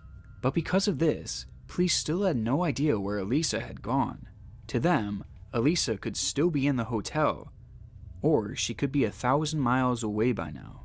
As the investigation slowed yet again, operation at the Cecil Hotel carried on as normal. But guests were beginning to complain about a seemingly ongoing and growing issue. The water pressure in people's showers seemed to be extremely low, and for some guests, the water was coming out discolored, and in some cases even black. Also, those who drank the tap water and used it to brush their teeth complained about a strange taste in the water. It was clear that the hotel was having a malfunction with their water tanks, and a repairman was sent up to address the issue. Santiago Lopez was the man tasked with this duty, and he figured the problem would be an easy what the fuck is fix. But as he reached the roof and opened the latch of one of the water tanks, Lopez was shocked by what he saw. Listen to her. Thank you, bro. Thank you so fucking much. Thank you. I appreciate it. Thank you. Thank you. I appreciate it. Inside of the giant water tank was Elisa Lam's lifeless, decaying body. Oh! Oh, she got fucked. Oh, that. Blech. Over the past 19 days. So people who were drinking tap water got fucking. They were drinking fucking dead bodies, bro. Residents at the hotel had been showering in water that Elisa Lam's body had been floating in. Holy shit. She was in the Pipes Gang. I fucking called it. Bro, chat, he's actually getting modded. He's actually getting modded, Many had no drank joke. the water too. He's genuinely getting modded. That's insane. Which explains he fucking called it. He's him. Why guests complained of poor taste and why the water was coming out discolored. This disturbing note aside, what was even more disturbing was the notion of how Lam could have even ended up in the water tank in the first place. Because of the state that Elisa's body was found in, and the fact that it had started to severely Chat, I think April's mad at me because I told her to fuck off earlier, but I swear that guy, I don't know. Compose in the water. But I have to join VC after. I'm kind of nervous for the crash out. Investigators were not it's over. able to do a complete and full autopsy. But despite this, they came to the conclusion that Elisa had entered the tank by herself and accidentally drowned. Which, yes, this is another accidental drowning, which is just a weird coincidence after my last video. And with the conclusion of accidental drowning, Elisa Lam's case was officially closed. But so many questions still remain. What was happening during the footage taken of So is this meant to be disturbing or scary? Elisa like, I don't in the elevator? And how could she have ended up not only on the hotel's roof, but inside of its giant water tank? I'm a genius? Yes, you actually are, bro. The idea that Elisa Lam was murdered is a very interesting one. For starters, in the surveillance footage, it appears that Lam was hiding from someone and trying to escape. Perhaps someone was inside of the hotel and was hunting her down. In this particular theory, it would make them like, are hotel cameras really that shitty? Like, why was most her sense eyes like black? Like, what are we her doing? murderer was oh, an whoops, I just employee realized of that the the fucking hotel. screen has been black this whole time. My bad. My bad. Think about it. This would explain why no other security footage captured her in the hotel My prior bad. I'm sorry. to her death. An LA hotel in that area would almost have to be covered with cameras, but maybe the employee erased the tapes, or he knew a route that he could take without her being picked up by cameras. Also, this would explain how she got access to the roof and how she got into such a giant water tank. Another indication of this was also found during the investigation. Police dogs were brought into the scene to see if they could locate Elisa before her body was found. They sniffed the entire hotel and the majority of the roof, but had never caught a trace of her. Perhaps this is an That is a police dog? The fuck is that shit? indication that someone covered their I mean, it's like, it's kind of cute, but like, tracks and cleaned their trail like, why is it like, up. And this why is, what the fuck am I trying to say? wouldn't have looked suspicious because they would literally be an employee. And there's another thing that people frequently point to when discussing the murder theory, and that has to do with the elevator itself. Something very clearly isn't right with this elevator, And it's easy to miss at first, the entire time that Elisa is in and out of the elevator. Old police dog? Nah, for real. Pressing all Why, like, what? Why is its mouth so fucking, like, droopy? I of don't its know, buttons. bro. The door It's not ugly. It's just, I don't know. Close once. It's just like, I personally wouldn't have that dog, you know? It remains open for 3 straight minutes, which is not Which leaves the question, chat, are you guys more of a dog person or a cat person? Be honest. something that normally happens on an elevator, especially once a button has been pressed. And at one point, the elevator starts to close slightly. The new ones are made for attacking and smelling, that first one just for smelling. And then immediately Fair enough. opens up, despite the fact that she wasn't I have a cat, buzz. Watch the full story of I Feel Fantastic after. Got in the it. doorway to trigger the sensor. This makes very little sense, but could be an indication that an employee of the hotel was manipulating the elevator and toying with her before they eventually killed her. If this is true, then it would appear that this would have been a sick game that this murderer was playing with Elisa, which is an absolutely horrifying thought. While watching this footage and doing more research, it also appears that the video skips forward at some points, and some claim that a full minute of recording was removed from the footage. Also, it seems that Elisa does in fact speak at certain points of the recording, but people claim that her mouth appears extra pixelated when she does so that you can't decipher the words that she was saying. Again, this could be a sign of editing, and who better to do this than an employee of the hotel who would have had access to the tapes, along with more than enough time to make the edits. Despite this being a strong theory, it is worth noting that the murder would not necessarily have to be an employee. It just helps the case. The Cecil Hotel was centered in a pretty seedy part of town, and the day before Elisa had passed away, she made a blog post stating that, "I'm going out tonight. I really hope I have a cat because I have an apartment. Yeah. no creeper comes near me. Seriously though, those Italian and Mexican guys go after you strong, show the slightest inclination, and they hound you," which, yikes, but this post could have been an indication that someone was coming onto her and creeping on her. Maybe they eventually murdered her. An indication Damn, they desperately wanted that puh. You know what I'm saying? of this could be the fact that What am I saying, bro? Okay. What the actual... Elisa's phone was If never I had a house, I'd have both low-key. Don't they, like, fight? Don't they, like, fight, though? Don't dogs and cats not get along? They do not get along, do they? Like, at all. found.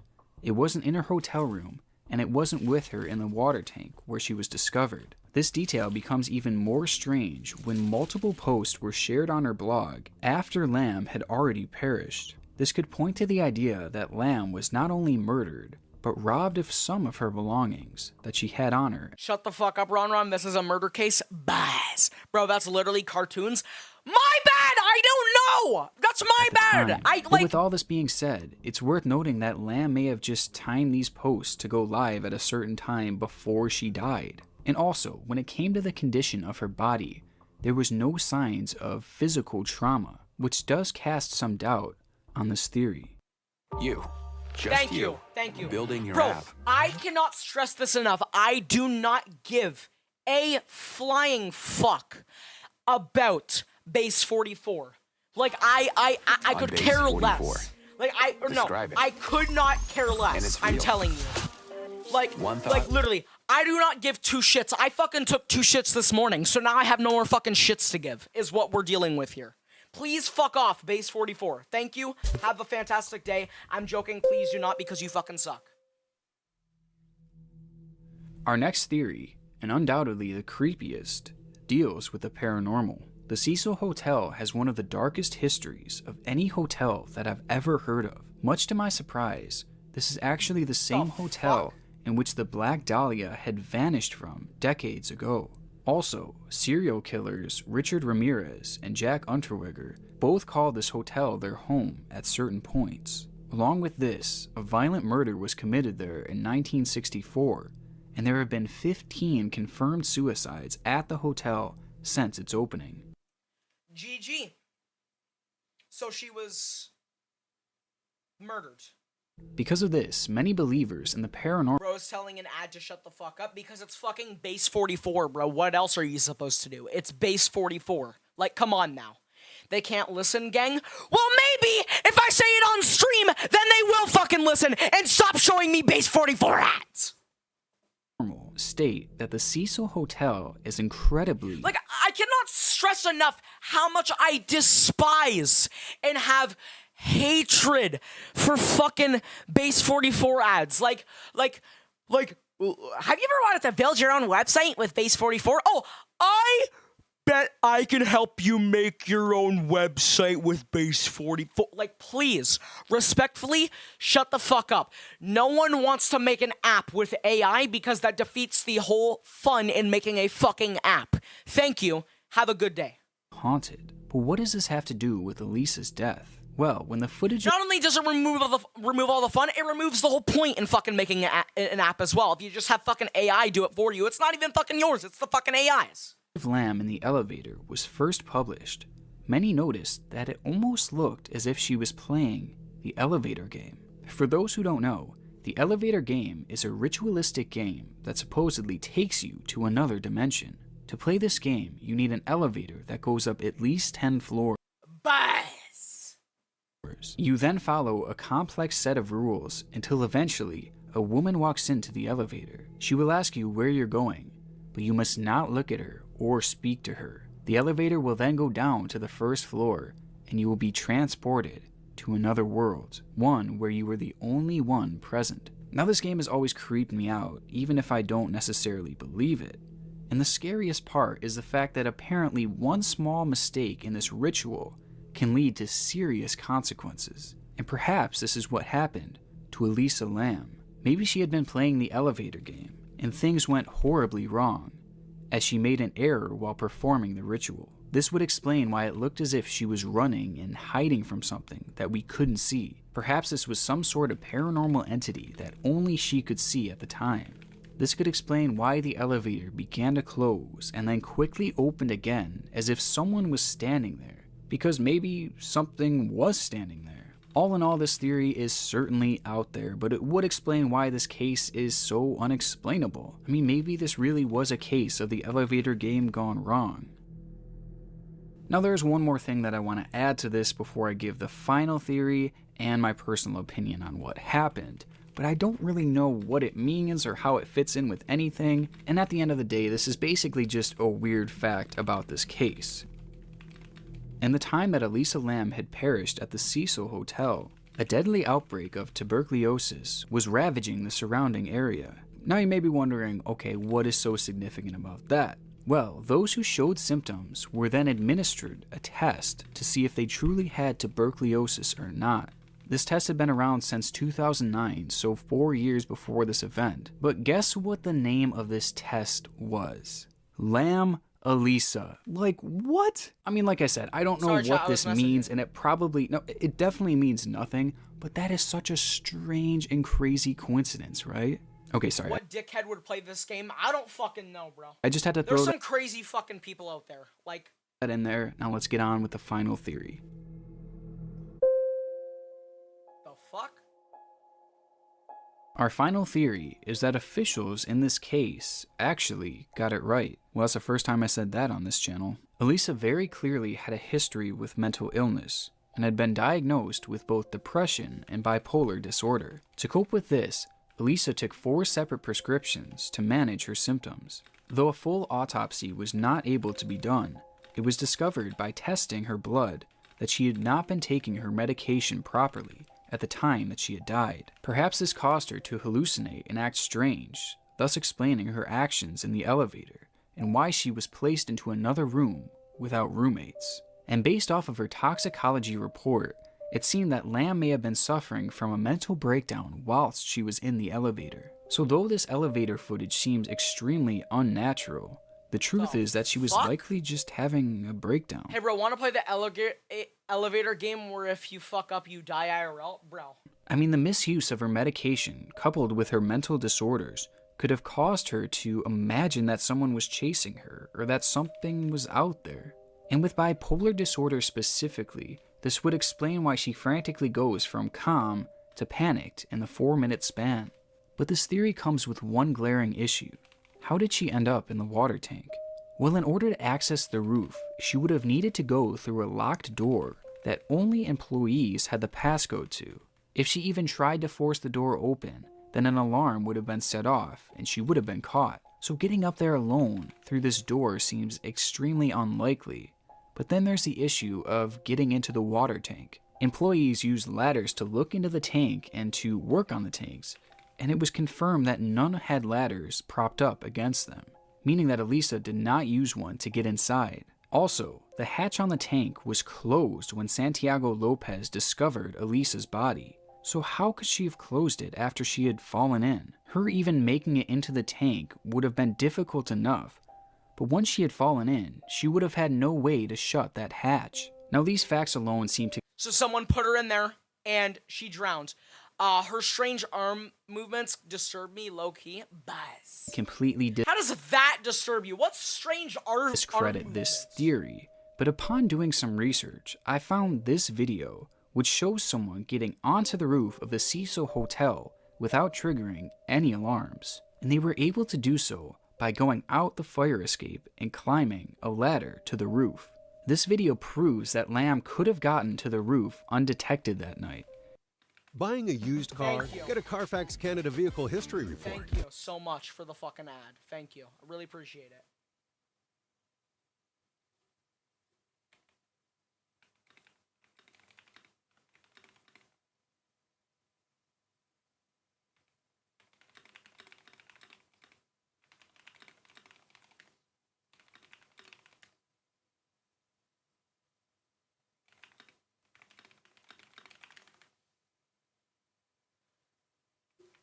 Alright, let's keep going. And it also shows us that the hatches on the water W Carfax? Nah, bro. L Carfax, bro! What are we talking about? tanks were sometimes left opened, meaning that Lamb could have jumped onto the tank and either purposefully or accidentally fallen in. I'm still unsure of how she was able to close the door behind her, but at this point I would not be surprised if maybe this was just a mistake on the initial report. And as for her missing phone, she actually posted a blog post days before her death, telling her followers that she had misplaced it. There is no evidence to suggest that she found it after that, so presumably she would not have had a phone on her at the time of her death.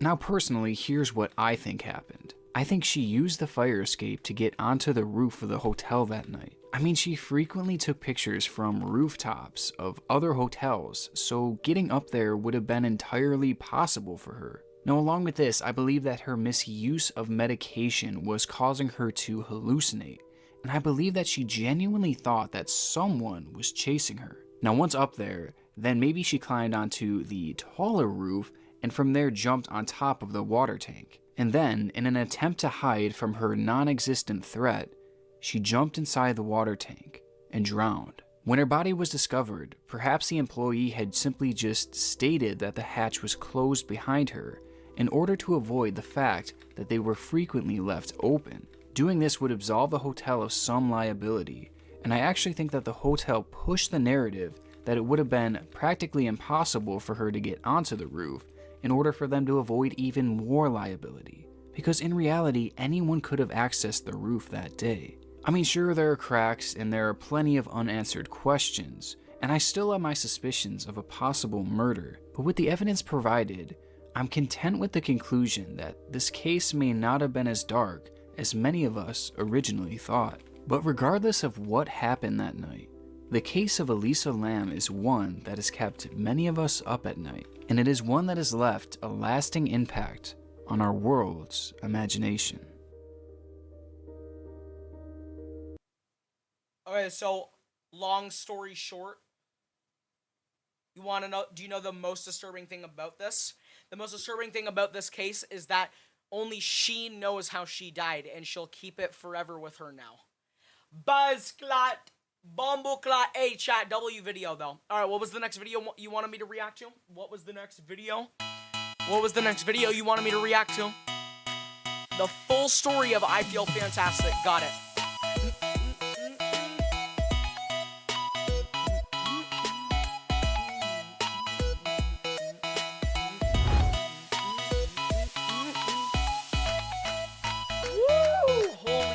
W stream song.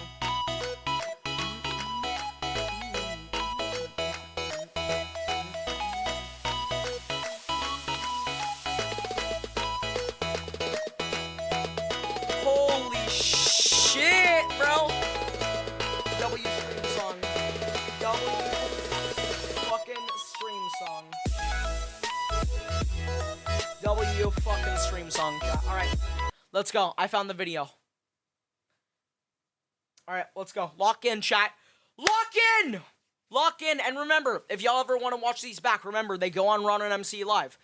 I'm trying to post RonRonMC Live videos probably every Wednesday, but most likely every 2 weeks. Every other Wednesday, because I actually edit them now instead of posting just the full fucking unedited shit. So, alright, chat, here we go.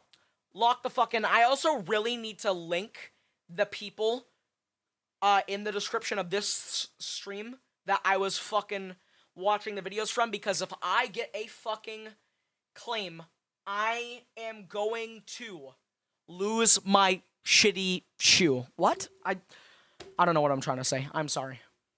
TS song is Blessing My Ears. Is that good enough for RonRon? Buzz.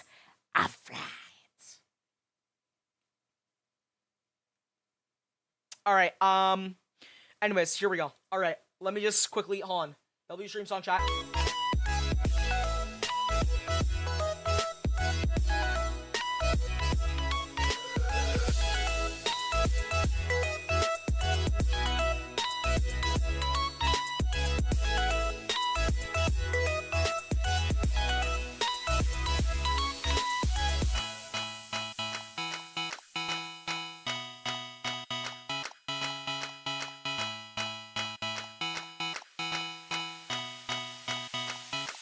On chat. I gotta hide the stream real quick. What the fuck is this stream? Watching videos? Like, hello? Like, who the fuck is JFZH?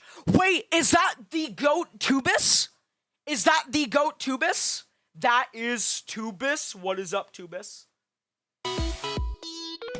Shush? Yeah, exactly, Tubis. Shut up, Tubis. Yeah, Tubis, my bad.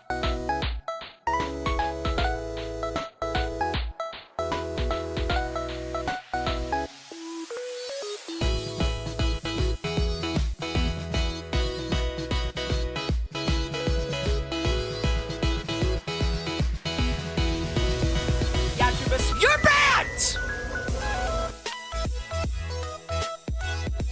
Alright, and then we are going to watch this video right here. Let's go. Alright, here we go. Lock in, chat. Last video of the night. Lock in, chat. Lock the fuck in. Here we go. The full story of I Feel Fantastic. Lock in, chat. The fuck?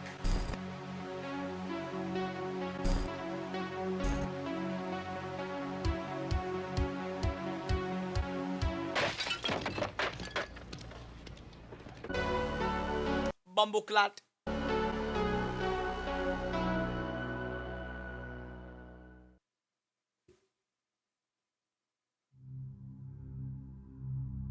Oh, I'm fucking scared. If you're okay, watching never this mind. right now, it's likely you've stumbled down the creepy video rabbit hole here on YouTube. Plenty of us have seen Indubitably. horrific things that have mysterious origins. Videos that cemented themselves as nightmare fuel, like There Is Nothing, or my personal favorite, The fuck? The Art Project, Transfiguration, which still takes the cake for the scariest video I've ever seen on That is not scary to me. I'm sorry. YouTube. Never mind. That is fucking unbelievably terrifying. What the fuck? There are plenty that have terrified every generation that finds their way to them. And the most famous of these spooky videos is probably I Feel Fantastic.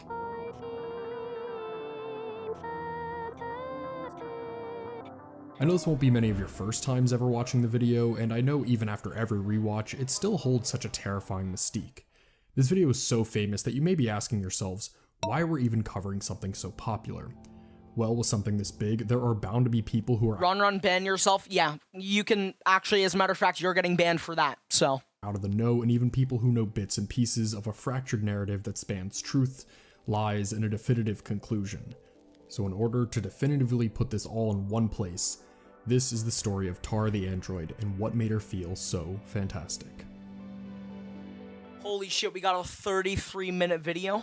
We cannot be serious, chat. We. My first interaction with this video is probably identical to yours.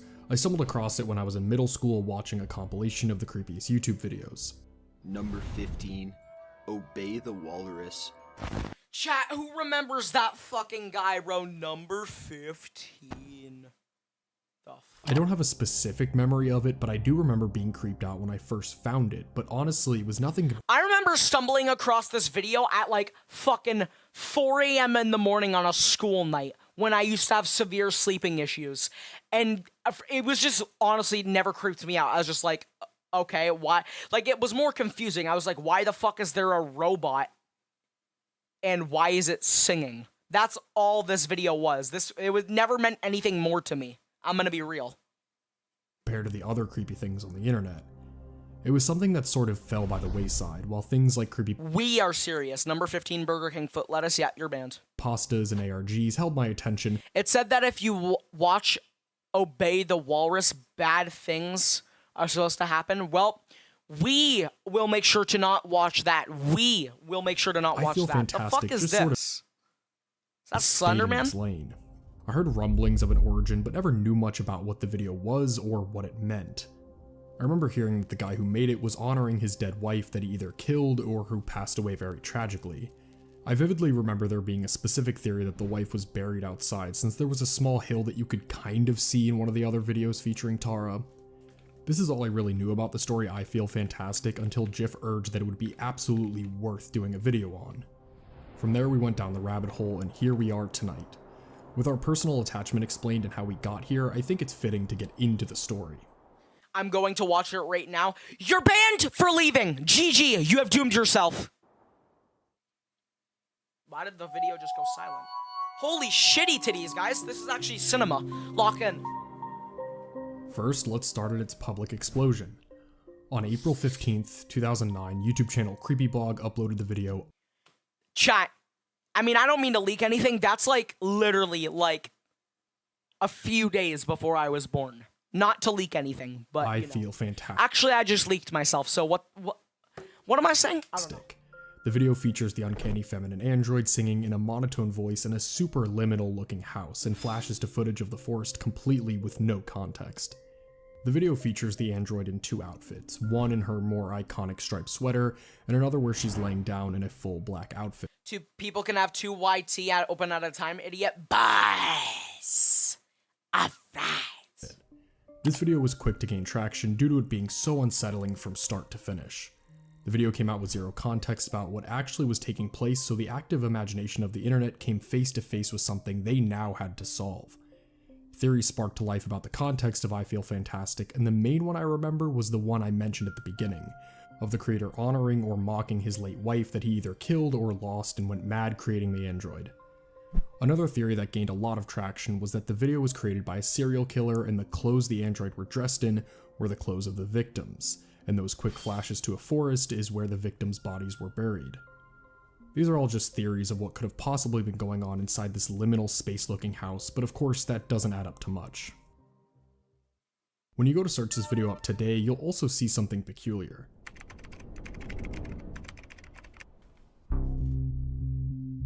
This ultra-famous video that had been on YouTube for so many years is now gone.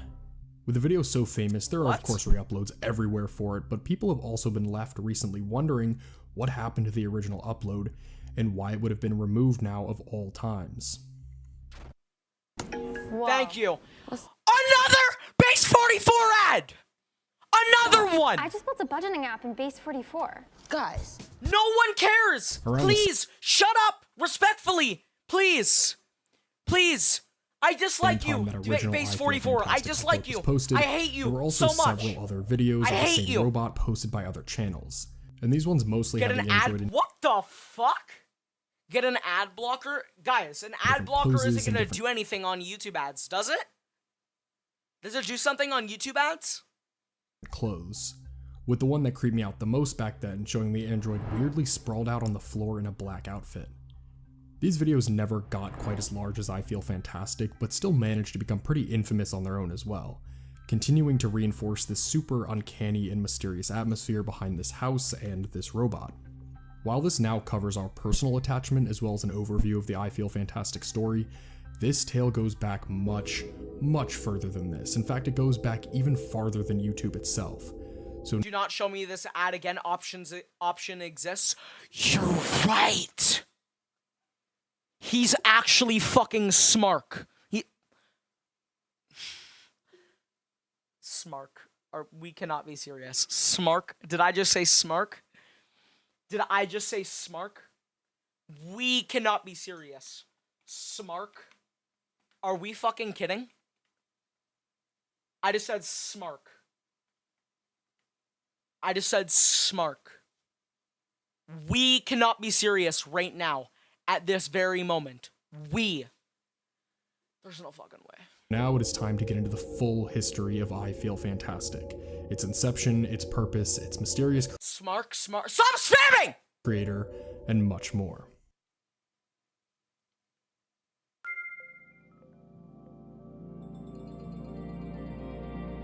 John Bergeron is a man of mystery, but he appeared to be a robotics engineer for as far back as we can trace on the internet.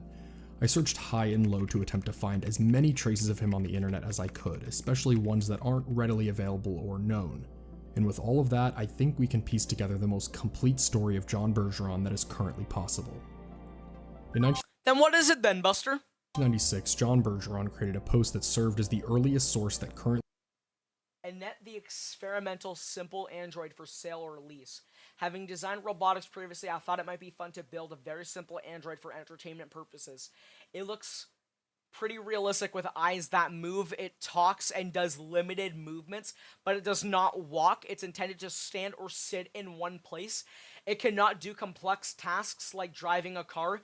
It's essentially a unique software-controlled toy. Will add limited options for extra money. Exists, showing his interest in robotics. Really quick so that's fucking scary, is what that is. Before we get into it, to clear things up, these were all Usenet posts, which thankfully and amazingly, many of them have been archived onto Google Groups, which is why they look the way they do here, and why we still have any of this information at all. Anyways, here he was talking about a robot called Annette, the experimental simple android, which was for sale or for lease. He stated that he has designed robots previously, but that this one is going to be made specifically for entertainment purposes, which would be a first for him. It looks pretty realistic with eyes that moves, it talks and does limited movements, but it does not walk. It's intended to stand or sit in one place. It cannot do complex tasks. Chat, like what would you do if you woke up one morning and the fucking I Feel Fantastic robot was at the end of your bed? What would you do? Like driving a car. It's essentially a unique software-controlled toy. We'll add limited options for extra money. We'll sell just the talking head for a Halloween display or conversation piece. Starting price $1,900 USD. Thank you for your interest. On April 22nd of 1996, John would post something else about Annette. It mainly featured the same talking points from before. It was an entertainment android which looked very realistic, except this time we can see a select few exchanges from other people who seem very interested. About a year later, everything would change and we would get our very first mention of Tara, the android. That fucking scared the shit out of me for some reason when it came up like that. And there's no need to be putting jump scares in the video like that. You know what I'm saying? Tara the android. I've designed and built a more affordable type of android. It looks strikingly realistic, like a human. One possible use is a unique conversation piece for parties. It can already talk and can also frown. It is limited to relatively simple activities such as weird entertainment. It cannot do precise or complex things. It's not made for doing work. It does look very good and optional extras will be developed soon.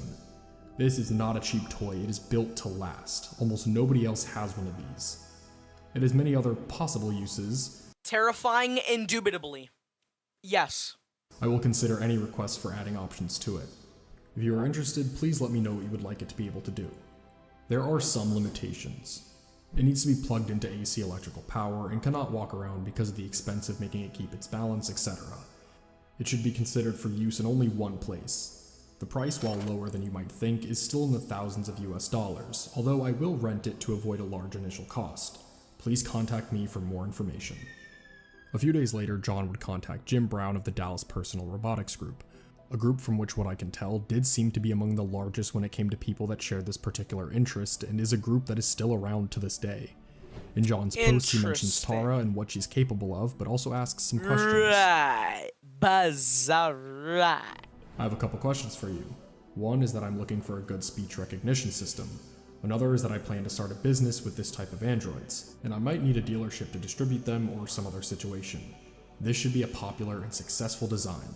I welcome any comments or questions. From here on, it does appear that Jim Brown would continue to answer and help out John Bergeron with any of the questions he may have. And he helped advertise his robot a little too, putting Tara on their webpage of robotic pictures.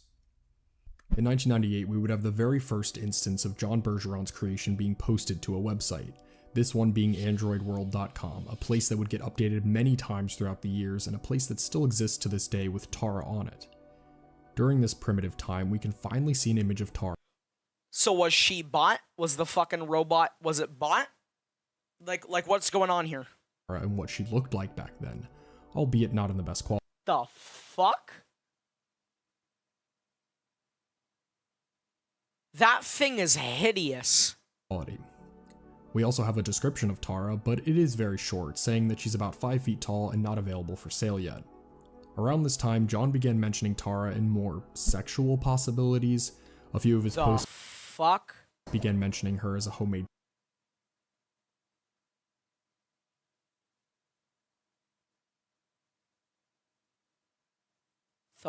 sex android, and he also mentions making the face and hands much more attractive and human-like than before. I actually found a few comments making fun of this as well. A little later on, it appeared that the second ever website posted about Tara was an adult website, one that has not been archived, for better or for worse, I suppose. In 1999, John would open up a personal website all about Tara. The Hyundai Kona. Bro, oh my god, I don't give a fuck about the Hyundai. I don't know what the fuck it said. I don't give a fuck though. I don't give a fuck about the Hyundai. I don't know what it's called. I don't care. Just please, respectfully, bugger off. Thank you, please, and thank you. And then what the fuck is this? I got another ad. Bro. Another one.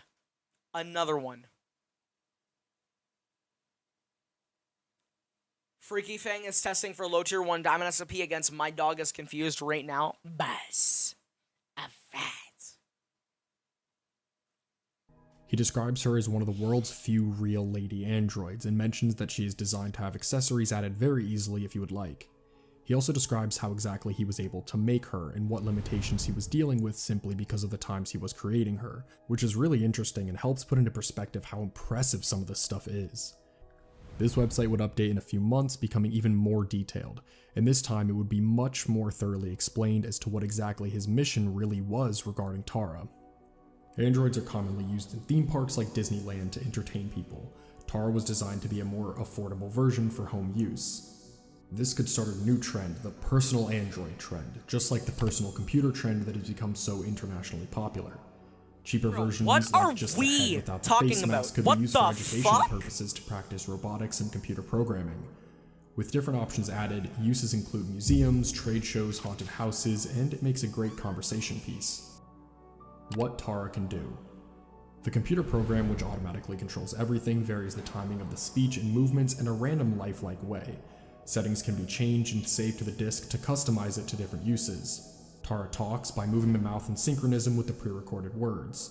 Eyes move back and forth.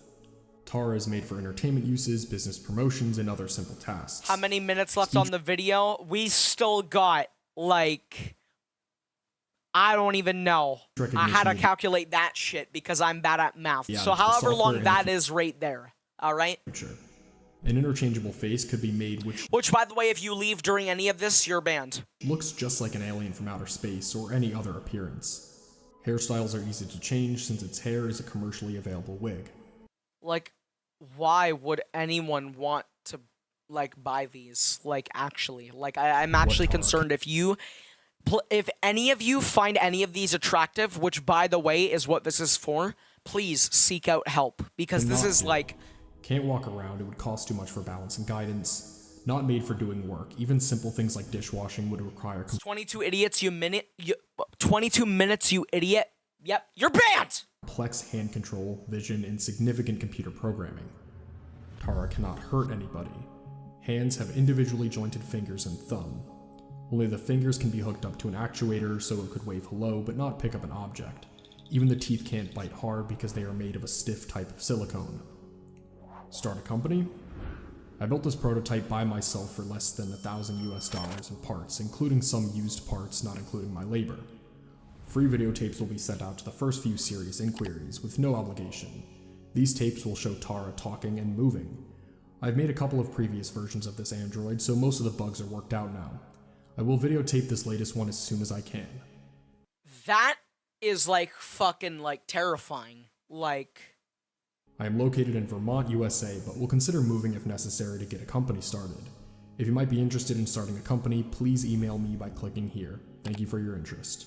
Below, we're finally able to see some images of what Tara looked like at this point in time, as we have 3 different designs of her face, 2 of which featuring different hair, and the final one having a mechanical eye.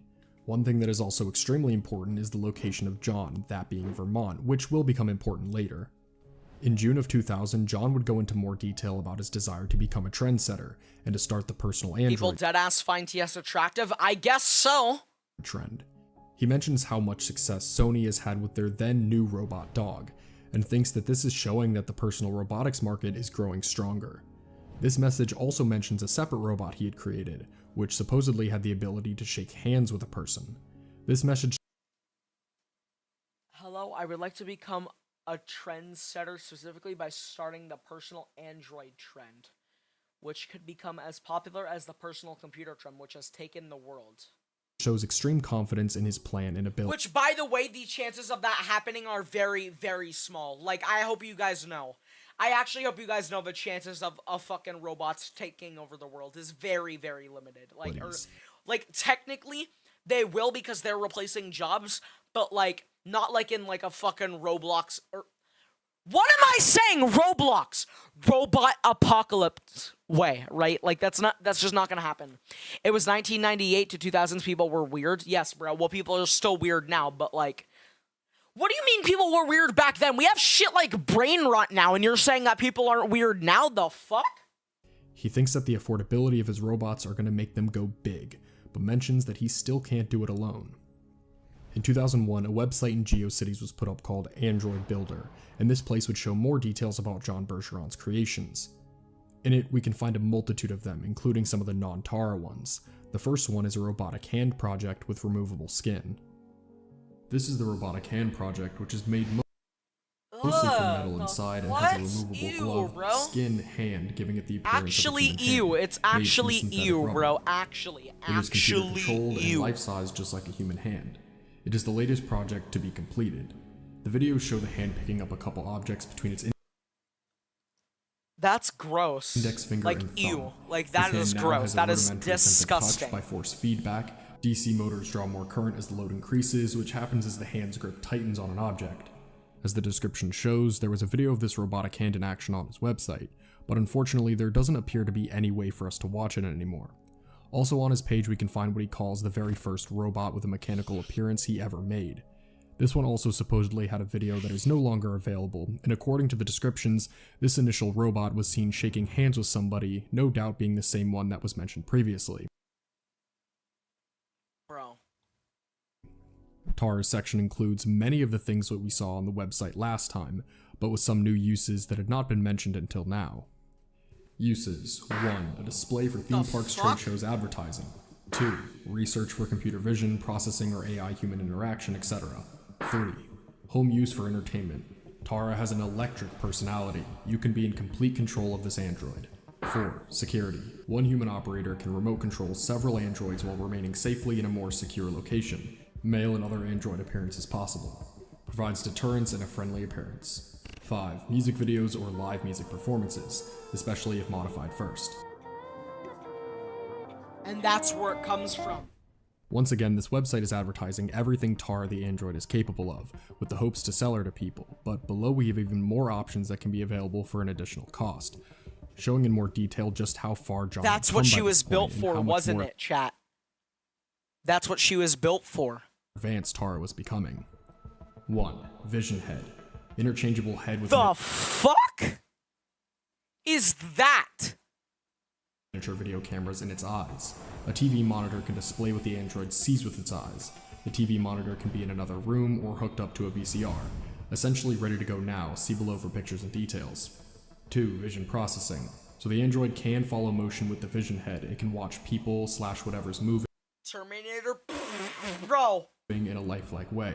This option requires additional software to be written and needs a different motor controller board to work with it. 3. Basic arm / hand movement. Moves arm and elbow, then when hand is raised it flaps the hand back and forth to wave hello.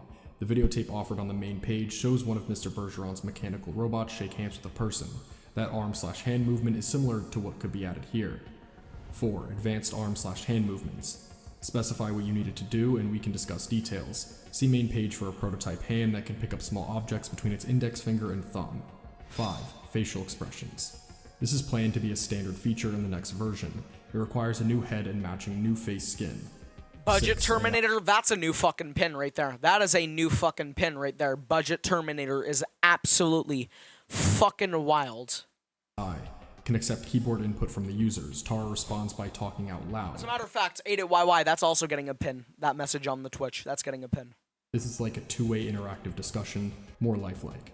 7. Hairstyles. Bro, like, we, as a collective, cannot be serious. Chat, we, right?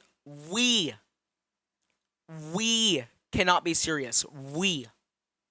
8. Hearing. Speech recognition uses microphone in its ear so you can carry on two-way interactive discussion with it, no typing. This would be very rare, possibly the second one worldwide. This requires additional programming and time to complete. Male or other face, movie stars, etc., on interchangeable head, which can also have facial expressions, any appearance. Like, that's just fucking weird. Like, look at that. That's just weird. Is possible. 10. Languages. Tara can be programmed to speak in any language. 11. Other. This can be customized for specific uses. Email your interests. Finally, during the section titled Vision Head, we can finally see another image of Tara in her full, terrifying glory. What the fuck? Okay, terrifying. You better get the fuck out of here with that shit. In this image, we can see that like she's wearing the black hair that appeared in some of the other Tara videos floating around on YouTube. Finally, we see some purchasing information showing that the price has risen drastically. Like, I'm sorry, but I don't know what you think this is, but no one's paying $20,000 US for your fucking creepy robot, dude. Like, I'm sorry. Like, I'm actually sorry. Like, I genuinely feel sorry for anybody who actually paid that amount. Like, I understand horniness exists, but, like, we cannot be this down bad for a fucking robot, bro. Like, are we serious? The Tara was getting really impressive in advance for its time, especially considering that she was homemade. She appeared to be a jack of all trades with the ability to speak smoothly, to move her body on her own, to listen to you, and to do even more things that you may request. All things to make her seem as human as possible, without actually being human. She seemed to be an incredible piece of technology, but these specific abilities no doubt led to the very uncanny nature of her that likely creeped people out regarding I Feel Fantastic years later. Now here's where things get interesting, because it appeared that new information and events would majorly slow down. For a few years, it appeared that all of these websites we went over would for the most part stay the same. I didn't find many more noteworthy email exchanges of John at all, when previously it seemed as if I would find something big every few months. In very late 2004 on GeoCities, we had the site Android Music Videos, and right on the front we have some screenshots. Screenshots that are without a shadow of a doubt from all of those videos we have seen on YouTube, including I Feel Fantastic, and it appears to have some sample links of those videos. Also just gotta quickly do this. Too. It also has another description of Tara on it, this time like, saying bro, this. we can actually not be for not real. do much else Who's yet. this video made by, real quick? Debunk file, got Watch for upgrades that will be done as soon as possible that will add a lot of excitement to the next videos. DVDs are available here on AndroidWorld.com with 5 music videos. CDs also available with just music. CDs have 6 songs, one being an instrumental version. Tara will not be doing any live appearances, at least until the hardware upgrade is done. Going to androidworld.com, by this point John's section has now been majorly updated. Bro. The Tara android. Tara was built by John Bergeron back in 2003 and 2004. John was trying to bootstrap the android industry just as I've been trying to do. She is a bit primitive, but that is— Do you think the video covers who still owns the robot? Maybe, I don't know. But genuinely, whoever is buying this, you need help. Please, if you find this attractive, please seek out help. Given the tiny budget available to John. In 2004, John made a music video of Tara singing. And I honestly, it would not surprise me if someone actually did spend $20,000 on TS. It would not surprise me in the slightest. Some folks think it's creepy, but I think it's just a little spooky. You can buy this music video here for $11 in the United States and $19 outside the United States. I currently have no email address for John Bergeron. Clicking the DVD link, it says that John has produced a 15-minute DVD of Tara singing, where it is now instantly clear that this is in fact where all of those videos came from. The YouTube uploads were all just rips of the DVD because all the separate videos put together on YouTube always wound up being 15 minutes long. Fascinatingly enough, this website also showed probably the oldest instance I can find of somebody recognizing that Tara may be a little creepy. Thanks to a Medium article from somebody who had more stones than I did, we were actually able to find out what happens if you try to buy the John Bergeron DVD today from the Android World site. To somewhat of a surprise to me, it is still able to be bought, and a few months later it appeared on this guy's doorstep with this case. The case in the disc shows that the DVD is from 2004, and the metadata from the video files it's also still show that these able videos to were be bought?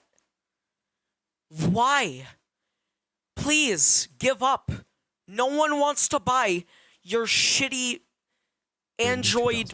I don't even know. No one wants. I'm sorry. I'm sorry. Now this is where things get weird, because after this, it seems as if everything just stopped.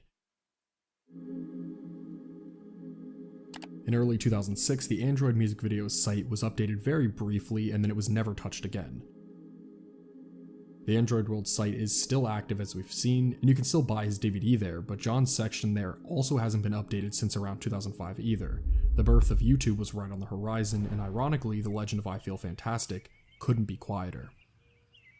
As it turns out, the I Feel Fantastic upload from 2009 actually was not the first upload of that video to YouTube.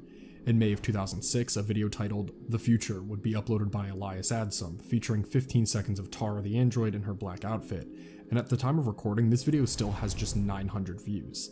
The select few comments on this video were already mentioning how creepy this already was. In August of 2006, a video called Fantastic Hey Hey Hey was uploaded, this one appearing to garner over 20,000 views, and many more comments calling it creepy. This video still wasn't viral yet, but it was definitely starting to gain some infamy. In April of 2007, the Android music videos site would actually create a channel where they would upload one of the Tara videos, the one that happened to creep me out the most back then.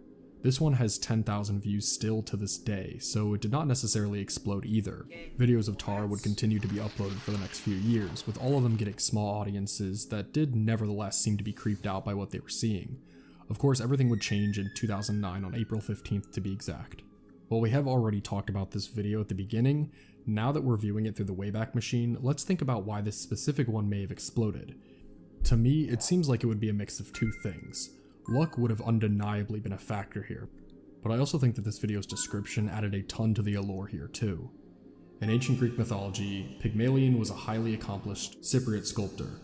Though skilled at imitating the human form and well acquainted with its subtleties, he became disgusted by it when he witnessed the proprieties prostituting themselves. These women were punished by Venus for their lack of worship with a coarseness of skin and a crudeness of nature, and were forced into prostitution. Seeing this, Pygmalion the sculptor was repelled and could no longer appreciate women. Seemingly alone, Pygmalion sought to create for himself a perfect, pure, unsullied companion. He used his particular skills to this end. He created a statue bride. What you're about to watch is a mysterious video. Its origin is attributed variously, and almost certainly spuriously, to various abstract artists or surrealists. The truth is, what we are seeing and what we perceive to be strange and disturbing is actually beauty to its creator. Perhaps what we're reviewing is the work of a modern Pygmalion. To him, her toneless voice, the paleness of her skin, and the comparative vibrancy of her lips what I don't understand is like why, right? Like why? Like you're gonna sit here in your house with that thing? I couldn't. Be the very I could not. I actually woman. could not. Consider the mindscape of the creator. In whose mind does this appear beautiful? In whose mind is this pure, near worshipful? Are we missing out on his perspective? Who are we to be afraid or to judge them? He may well love her fully, perhaps even more fully than any of us could have hoped to be loved. In the mind of her creator, she is a near goddess, the perfect representation not just of femininity, but the peak of human potential, a perfectly satisfactory being. How does that kind of unconditional love feel? Well, how does she feel? Fantastic. This is Brienne. Thank you, bro. Just when shit was getting good. No one cares about CIBC, bro. Like, are we serious? Like, bro, we cannot be serious. We. And I got hit with the double ad, bro. We cannot be serious right now, bro. We cannot be serious, bro. We, as a collective. Very clearly presents the robot in a way to what we are seeing is wrong and super creepy, especially with the references to Pygmalion.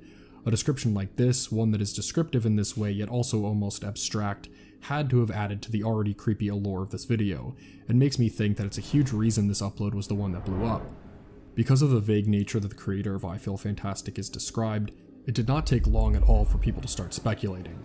In the Wayback Archive that I found of this video, I was already able to see a comment saying, "The woods was where she buried her creators." And as the video kept getting larger and larger, becoming one of the most viral videos on all of YouTube, no word from John was ever heard at all, even years later, which really makes one wonder what could have happened. The only peculiar event that has happened since all of this was in 2022, when, like we stated, the original I Feel Fantastic upload was mysteriously taken down. But why was this the case? Well, the video was actually copyright claimed by Terabyte Music Distribution Service Limited. Oh, shit! What would you do if you ran into it on your way to the bathroom at 3 a.m.? Well, I'm not gonna lie. I would most likely at first not be here right now. And not because of the way you're thinking, but because, like, genuinely, like, I would probably die. Like, I would be so fucking scared that I would shit my guts out to where I just have nothing left, like, in my abdominal area and I just die. Wondering if the yes. Terabyte name was created by John as a reference to Tara, but the more you dig into this copyright claim, the weirder it gets. Searching that term up, the top result is Terabyte Music. They seem to be a music distribution service that anybody can use, sort of like DistroKid or a TuneCore, but much smaller than those, and it appears to be based out of the UK. From reading about this service, it doesn't seem like there is any sort of relation to I Feel Fantastic at all, so why did they take it down? At the same time as this, a Vevo channel for Tara the Android appeared, and an I Feel Fantastic upload appeared there. In just a few months, that video got nearly 1 million views, and in the description it had a link mentioning where to go to stream the song. But this is where things get weird. If you go to that Vevo channel now, there's no uploads at all. If you try to click that link to stream the song, it is also dead, and by now the I Feel Fantastic video has been re-uploaded without any more copyright issues. All of this just begs the question of what was going on. As for theories, it's no secret that YouTube has a huge history of copyright abuse on their platform, and it is a pretty common theory that this is what's happening here, especially since John's activity was essentially nothing for so long, and because the company in question really doesn't seem to have that much information on its site at all. If you go to their YouTube channel as well, all the uploads have hardly any views, which seems to support the suspicious nature of this company. Is it really likely that John Bergeron, someone who has been untraceable for more than a decade, would only answer to this pretty much unknown music distribution service of all places? I did see one other theory posted on Reddit that I think may make the most sense if you choose to side with the company not in fact being fraudulent. Not sure if this is actually the answer, but my first thought was the song I Feel Fantastic by Jonathan Coulton. Some Googling revealed this as a result. Perhaps the video was taken down by mistake as they thought it was the song.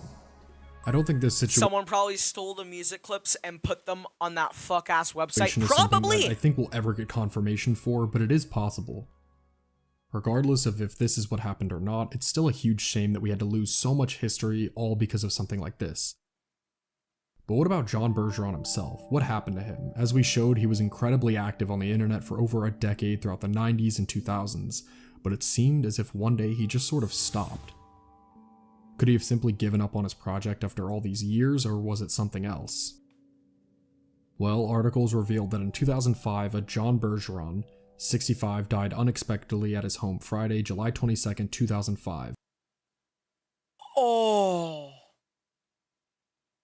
John was born in Burlington on June 18, 1940, the son of Conrad and Rose Greiner Bergeron. He had worked for IBM for many years, retiring in 1995. Going to his Find a Grave confirms this. The location lines up, the name obviously lines up, and even his job field seems to make sense.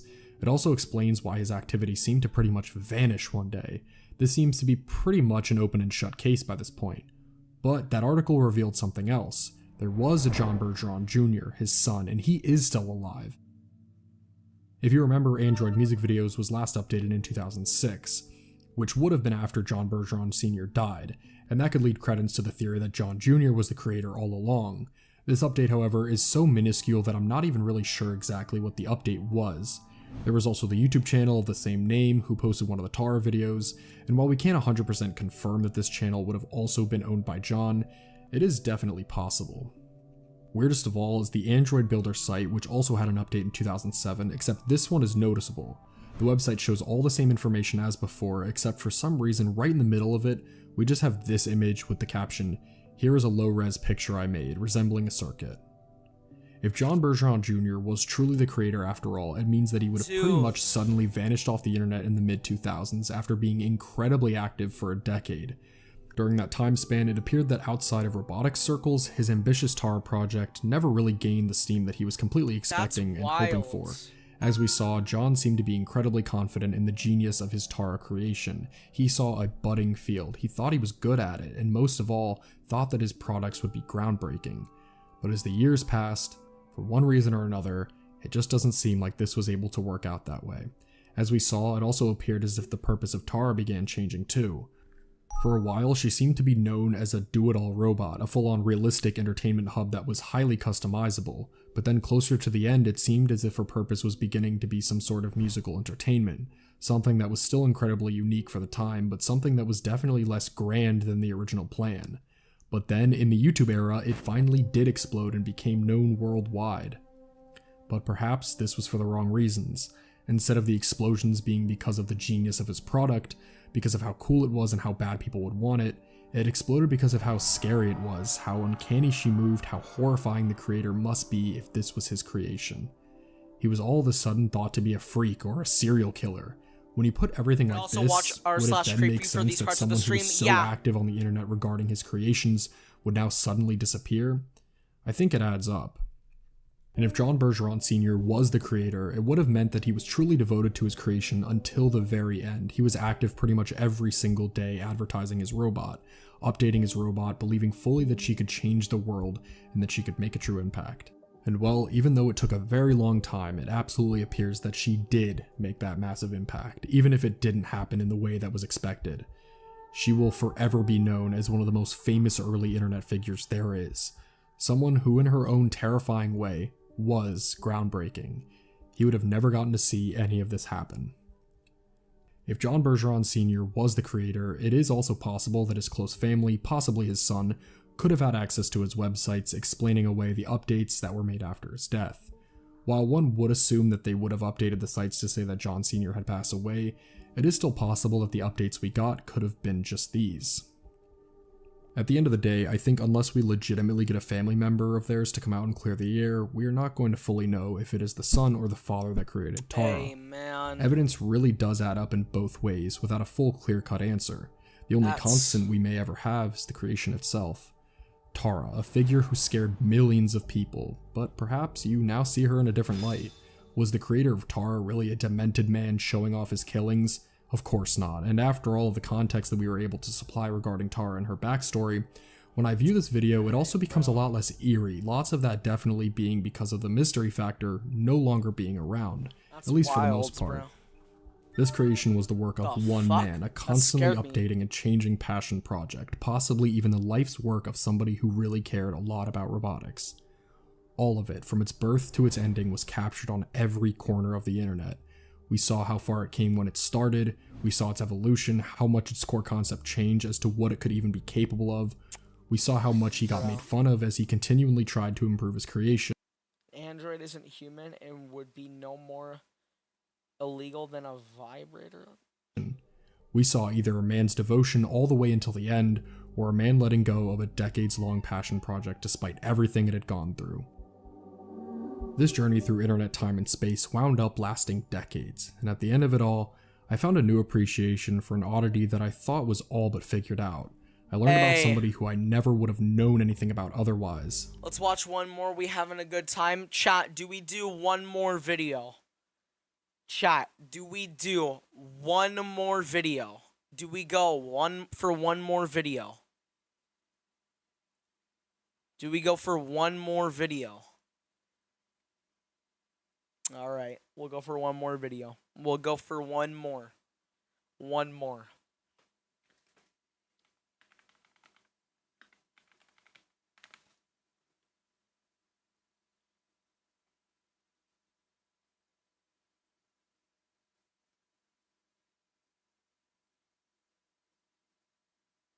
A short one? I don't know if I'm going to be able to find a short one.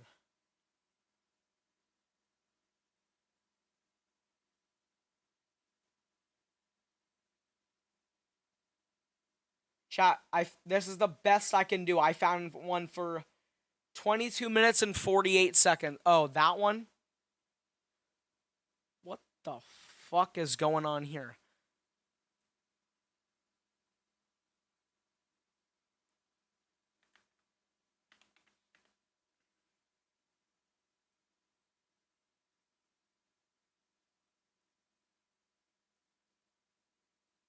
This one? Keep in mind. And I'm going to make sure to block all these scary videos. Like, don't recommend this channel to me after, because I'm going to be so for real. I do not want this. Like, I wake up at 4 in the morning every day. I don't need this shit on my search history when I go here at 4 in the morning and I remember watching this creepy ass shit. All right? All right, chat. We got one more video. Lock the fuck in right now, chat. Y'all understand? Lock the fuck in. Keep in mind, don't try this at home. I am a professional rusher. This is not scary. Hello my friends, it's Russia again, and I've got something pretty cool today. See how this goes. If you wanted to die, you could have. Cameraman had a little bit of an accident. I was looking at more like 25 years of prison. Absolutely ridiculous.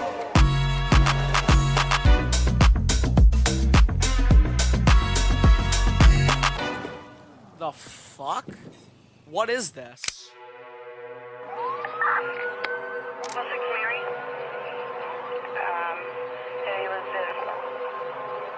Holy shit, wait, chat, this might actually be cinema. Hold up. This might actually be cinema. August 8th, 2017. The Bureau of Alcohol, Tobacco, and Firearms.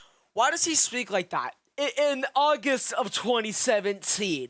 Like a fucking biker, bro. Like, are we Swiftly serious? and without much reason, raided the property of a local Franklin County man, seizing over 50 guns. The search came fresh off the heels of a mysterious package received by a resident of Carnesville, Georgia. TS not horrifying? Nah, for real. One of the biggest YouTubers of the early to mid 2010s, Kyle Lamar Myers. A gun enthusiast at heart, the man had become synonymous with firing off high-powered machine guns, blowing up vehicles, refrigerators.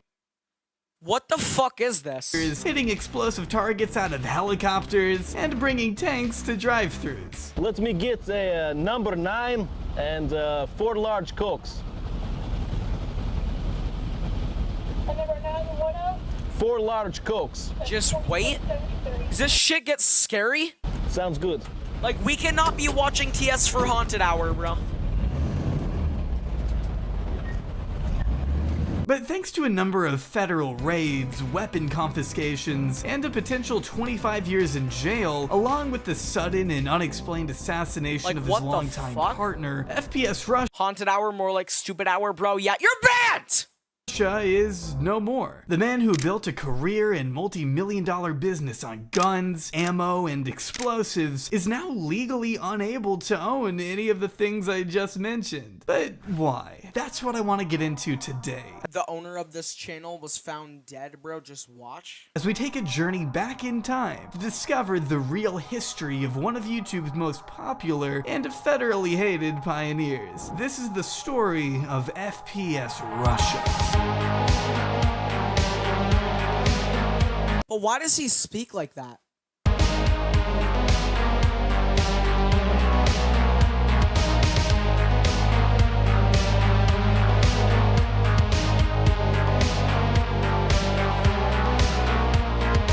Born on May 9th, 1980, Georgia native Kyle Myers grew up in an upper-middle-class environment near a farmhouse owned by his father in the city of Livonia. As a kid, Kyle was always enthused by pellet guns. I hope he brings it up in the video. Buzz. Showed a clear knack for shooting at an early age, quickly learning the importance of gun safety from his family. Every time I would point it at someone that I shouldn't point it at, which happened, or I shot something I shouldn't have shot, which happened, Dad would do the same thing. He would destroy the fucking pellet rifle right there in front of me. Pick it up by the barrel and smash it on the ground like a fucking gorilla, and it would just explode and be completely ruined. I learned my lesson about gun safety that way. If I fucked up, if I did something stupid, the gun was gone. And it's not like Buzz is crazy. Buzz, who even are you, Buzz? Like Buzz, bro, Buzz. Or next month. What am I doing? It's next birthday or next Christmas. It's next time, like, it's pellet rifle shopping time. Like, we're not getting a new one. It wasn't until Kyle became a teenager that he obtained his first real job working at a car dealership. This is where he came into contact with a peculiar Russian coworker, displaying the heavy accent Kyle would be quick to adopt and later use to brand his channel, fooling millions of people into thinking that guy he had was Russian. 6 million subs? Are you kidding? Himself. But contrary to popular belief at one point, Kyle grew up in Georgia, the state, not the country.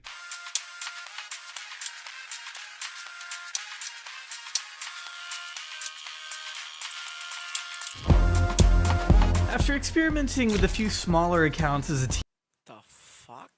teenager, Kyle officially burst onto the early scene of YouTube on April 19th, 2010, with the channel FPS Russia hosted by the fictional character Dmitry Popatov, a gun fanatic from Moscow who had just moved to America and was committed to showing off the Russian lifestyle to an audience of what would become 6.9 million subscribers. And the only way to make something more Russian is with stolichная vodka. Oh yes, my friends. Now it is breakfast of champions. It was all a clever shtick. He looks like a Russian Mr. Beast right there. Does anyone else see that?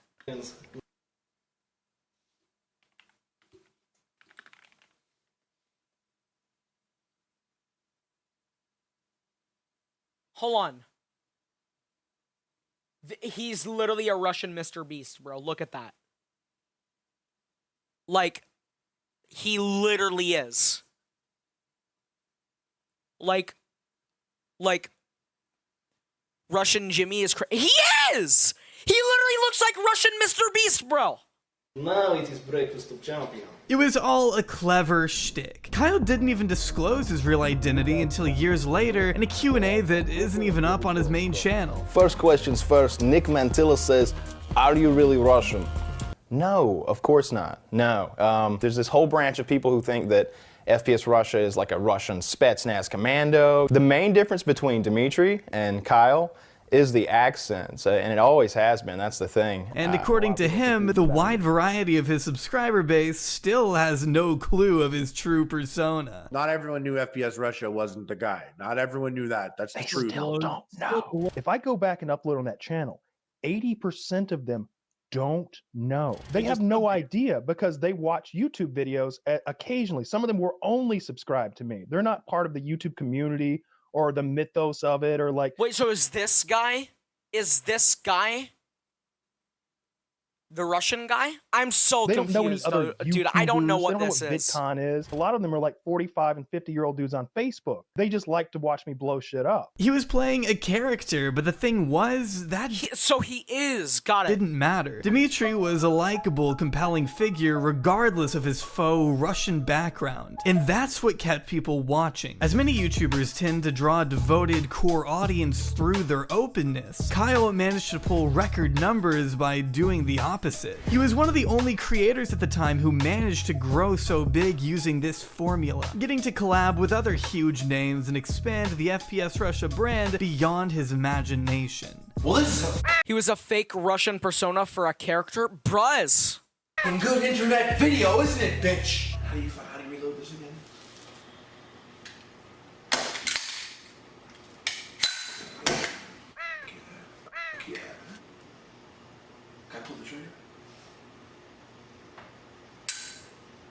At first, Kyle would post short, usually 1-minute videos as Dimitri playing with. Hold on, what the fuck? I found a 4-hour-long video about YouTube HQ shooting. If you're interested in that, bro, we do not have time to watch all that, bro. Shotguns, Uzis, Tommy guns, shooting a 50 cal with one hand, and blowing up microwaves with remote-controlled cars.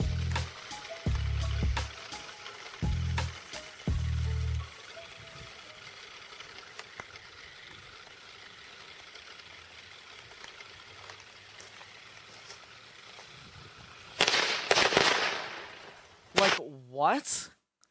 Why are we ending so early? This is the time we always end at. What do you mean? Unless you're new. I'm just fucking with you. Just guys. Like, I'm so is being dudes. But it wouldn't be long until Kyle turned up the notch, exhibiting an Austria assault rifle in front of 10 million people in February of 2011. This would become his most popular video of the time. His format normally consisted of showcasing the weapon's specs and explaining its utilization before testing out what the thing could actually do. That gives you a much shorter barrel, even shorter than the AK, and gives you much better maneuverability. This one has a reflex sight. You can come around and show them. See if you can see it down the side. Not only were the guns cool, he was a pretty good shot too. We'll get intense, surely. Okay, so this guy just fakes an... Bro. The target's moving. And 2, I want to be facing the target. I'm going to use this mirror to shoot it over my shoulder. But as time went on and... Holy shit, that's impressive, I'm not gonna lie. Kyle continued to produce shooting style content, he knew he needed to keep changing the formula in order to stay afloat. He understood the critical need to up the stakes with each new video, which is exactly what he did, daring to embark on bold, crazier stunts with exotic machine guns and explosives that were otherwise extremely difficult for the general public to access. Hello my friend, this is Russia.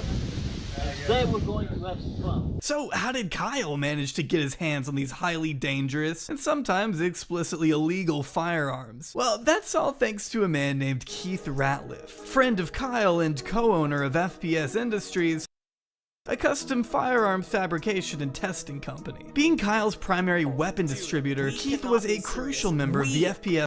We, as a collective, cannot be serious right now. We. Production team, as his special licensing gave him the power to fuel all the insanity you saw unfold on the channel. Without his connections and credentials, it'd be a lot harder for Kyle to get away with videos like 12-gauge Dragon's Breath, Glock 17 explosive ammo, or Flamethrower Massacre.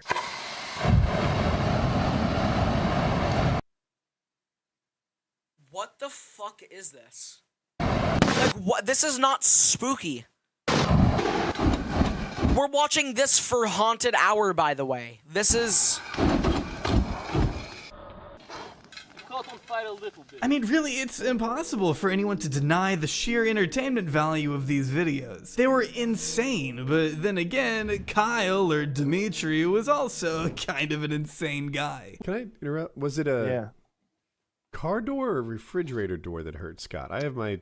It was a refrigerator door, but that's not how the shoot started. When Kyle's buddies showed up a little less than sober once to a video shoot, they ended up wasting the only good target they had and jeopardized the footage altogether, meaning the FPS Russia team needed to get a little creative. And when a distorted piece of shrapnel impaled the shin of Kyle's cameraman, he let Scott choose between one of the two solutions. Hey Scott, here's the deal. I'll give you $500 cash right fucking now, and we'll sew your leg up. Or we can go to the ER, whatever it costs, I'll pay for. Take me to fucking hospital! Take me to the fucking hospital! I'm like, all right. Basically, Kyle... Damn. I thought it's gonna be something like, I feel fantastic, bro. The lore around FPS Russia is actually good. Bro, this is like a fucking 5-year-old's video, what we're watching. Let's skip through. I added online gun channel of this crime mark.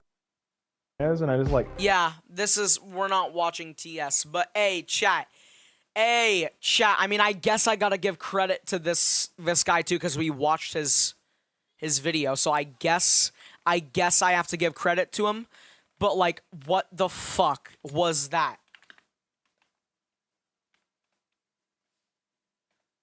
Bro!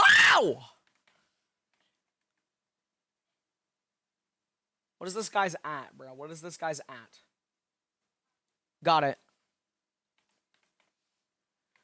All right, hold on. Hey, chat. No, don't leave yet. Don't leave yet. Don't leave yet. Hey. Hey, chat. Hey, chat. Don't leave yet. Hey, chat. Don't leave yet. All right, there we go. Hey, chat. Hey, chat. Hey! Great videos and great stream, chat. Thank you guys so much for watching. I hope you guys did enjoy. If you guys did, please remember to leave a like. Maybe even subscribe to the channel if you haven't already. And if you're on the Twitch, then make sure you follow.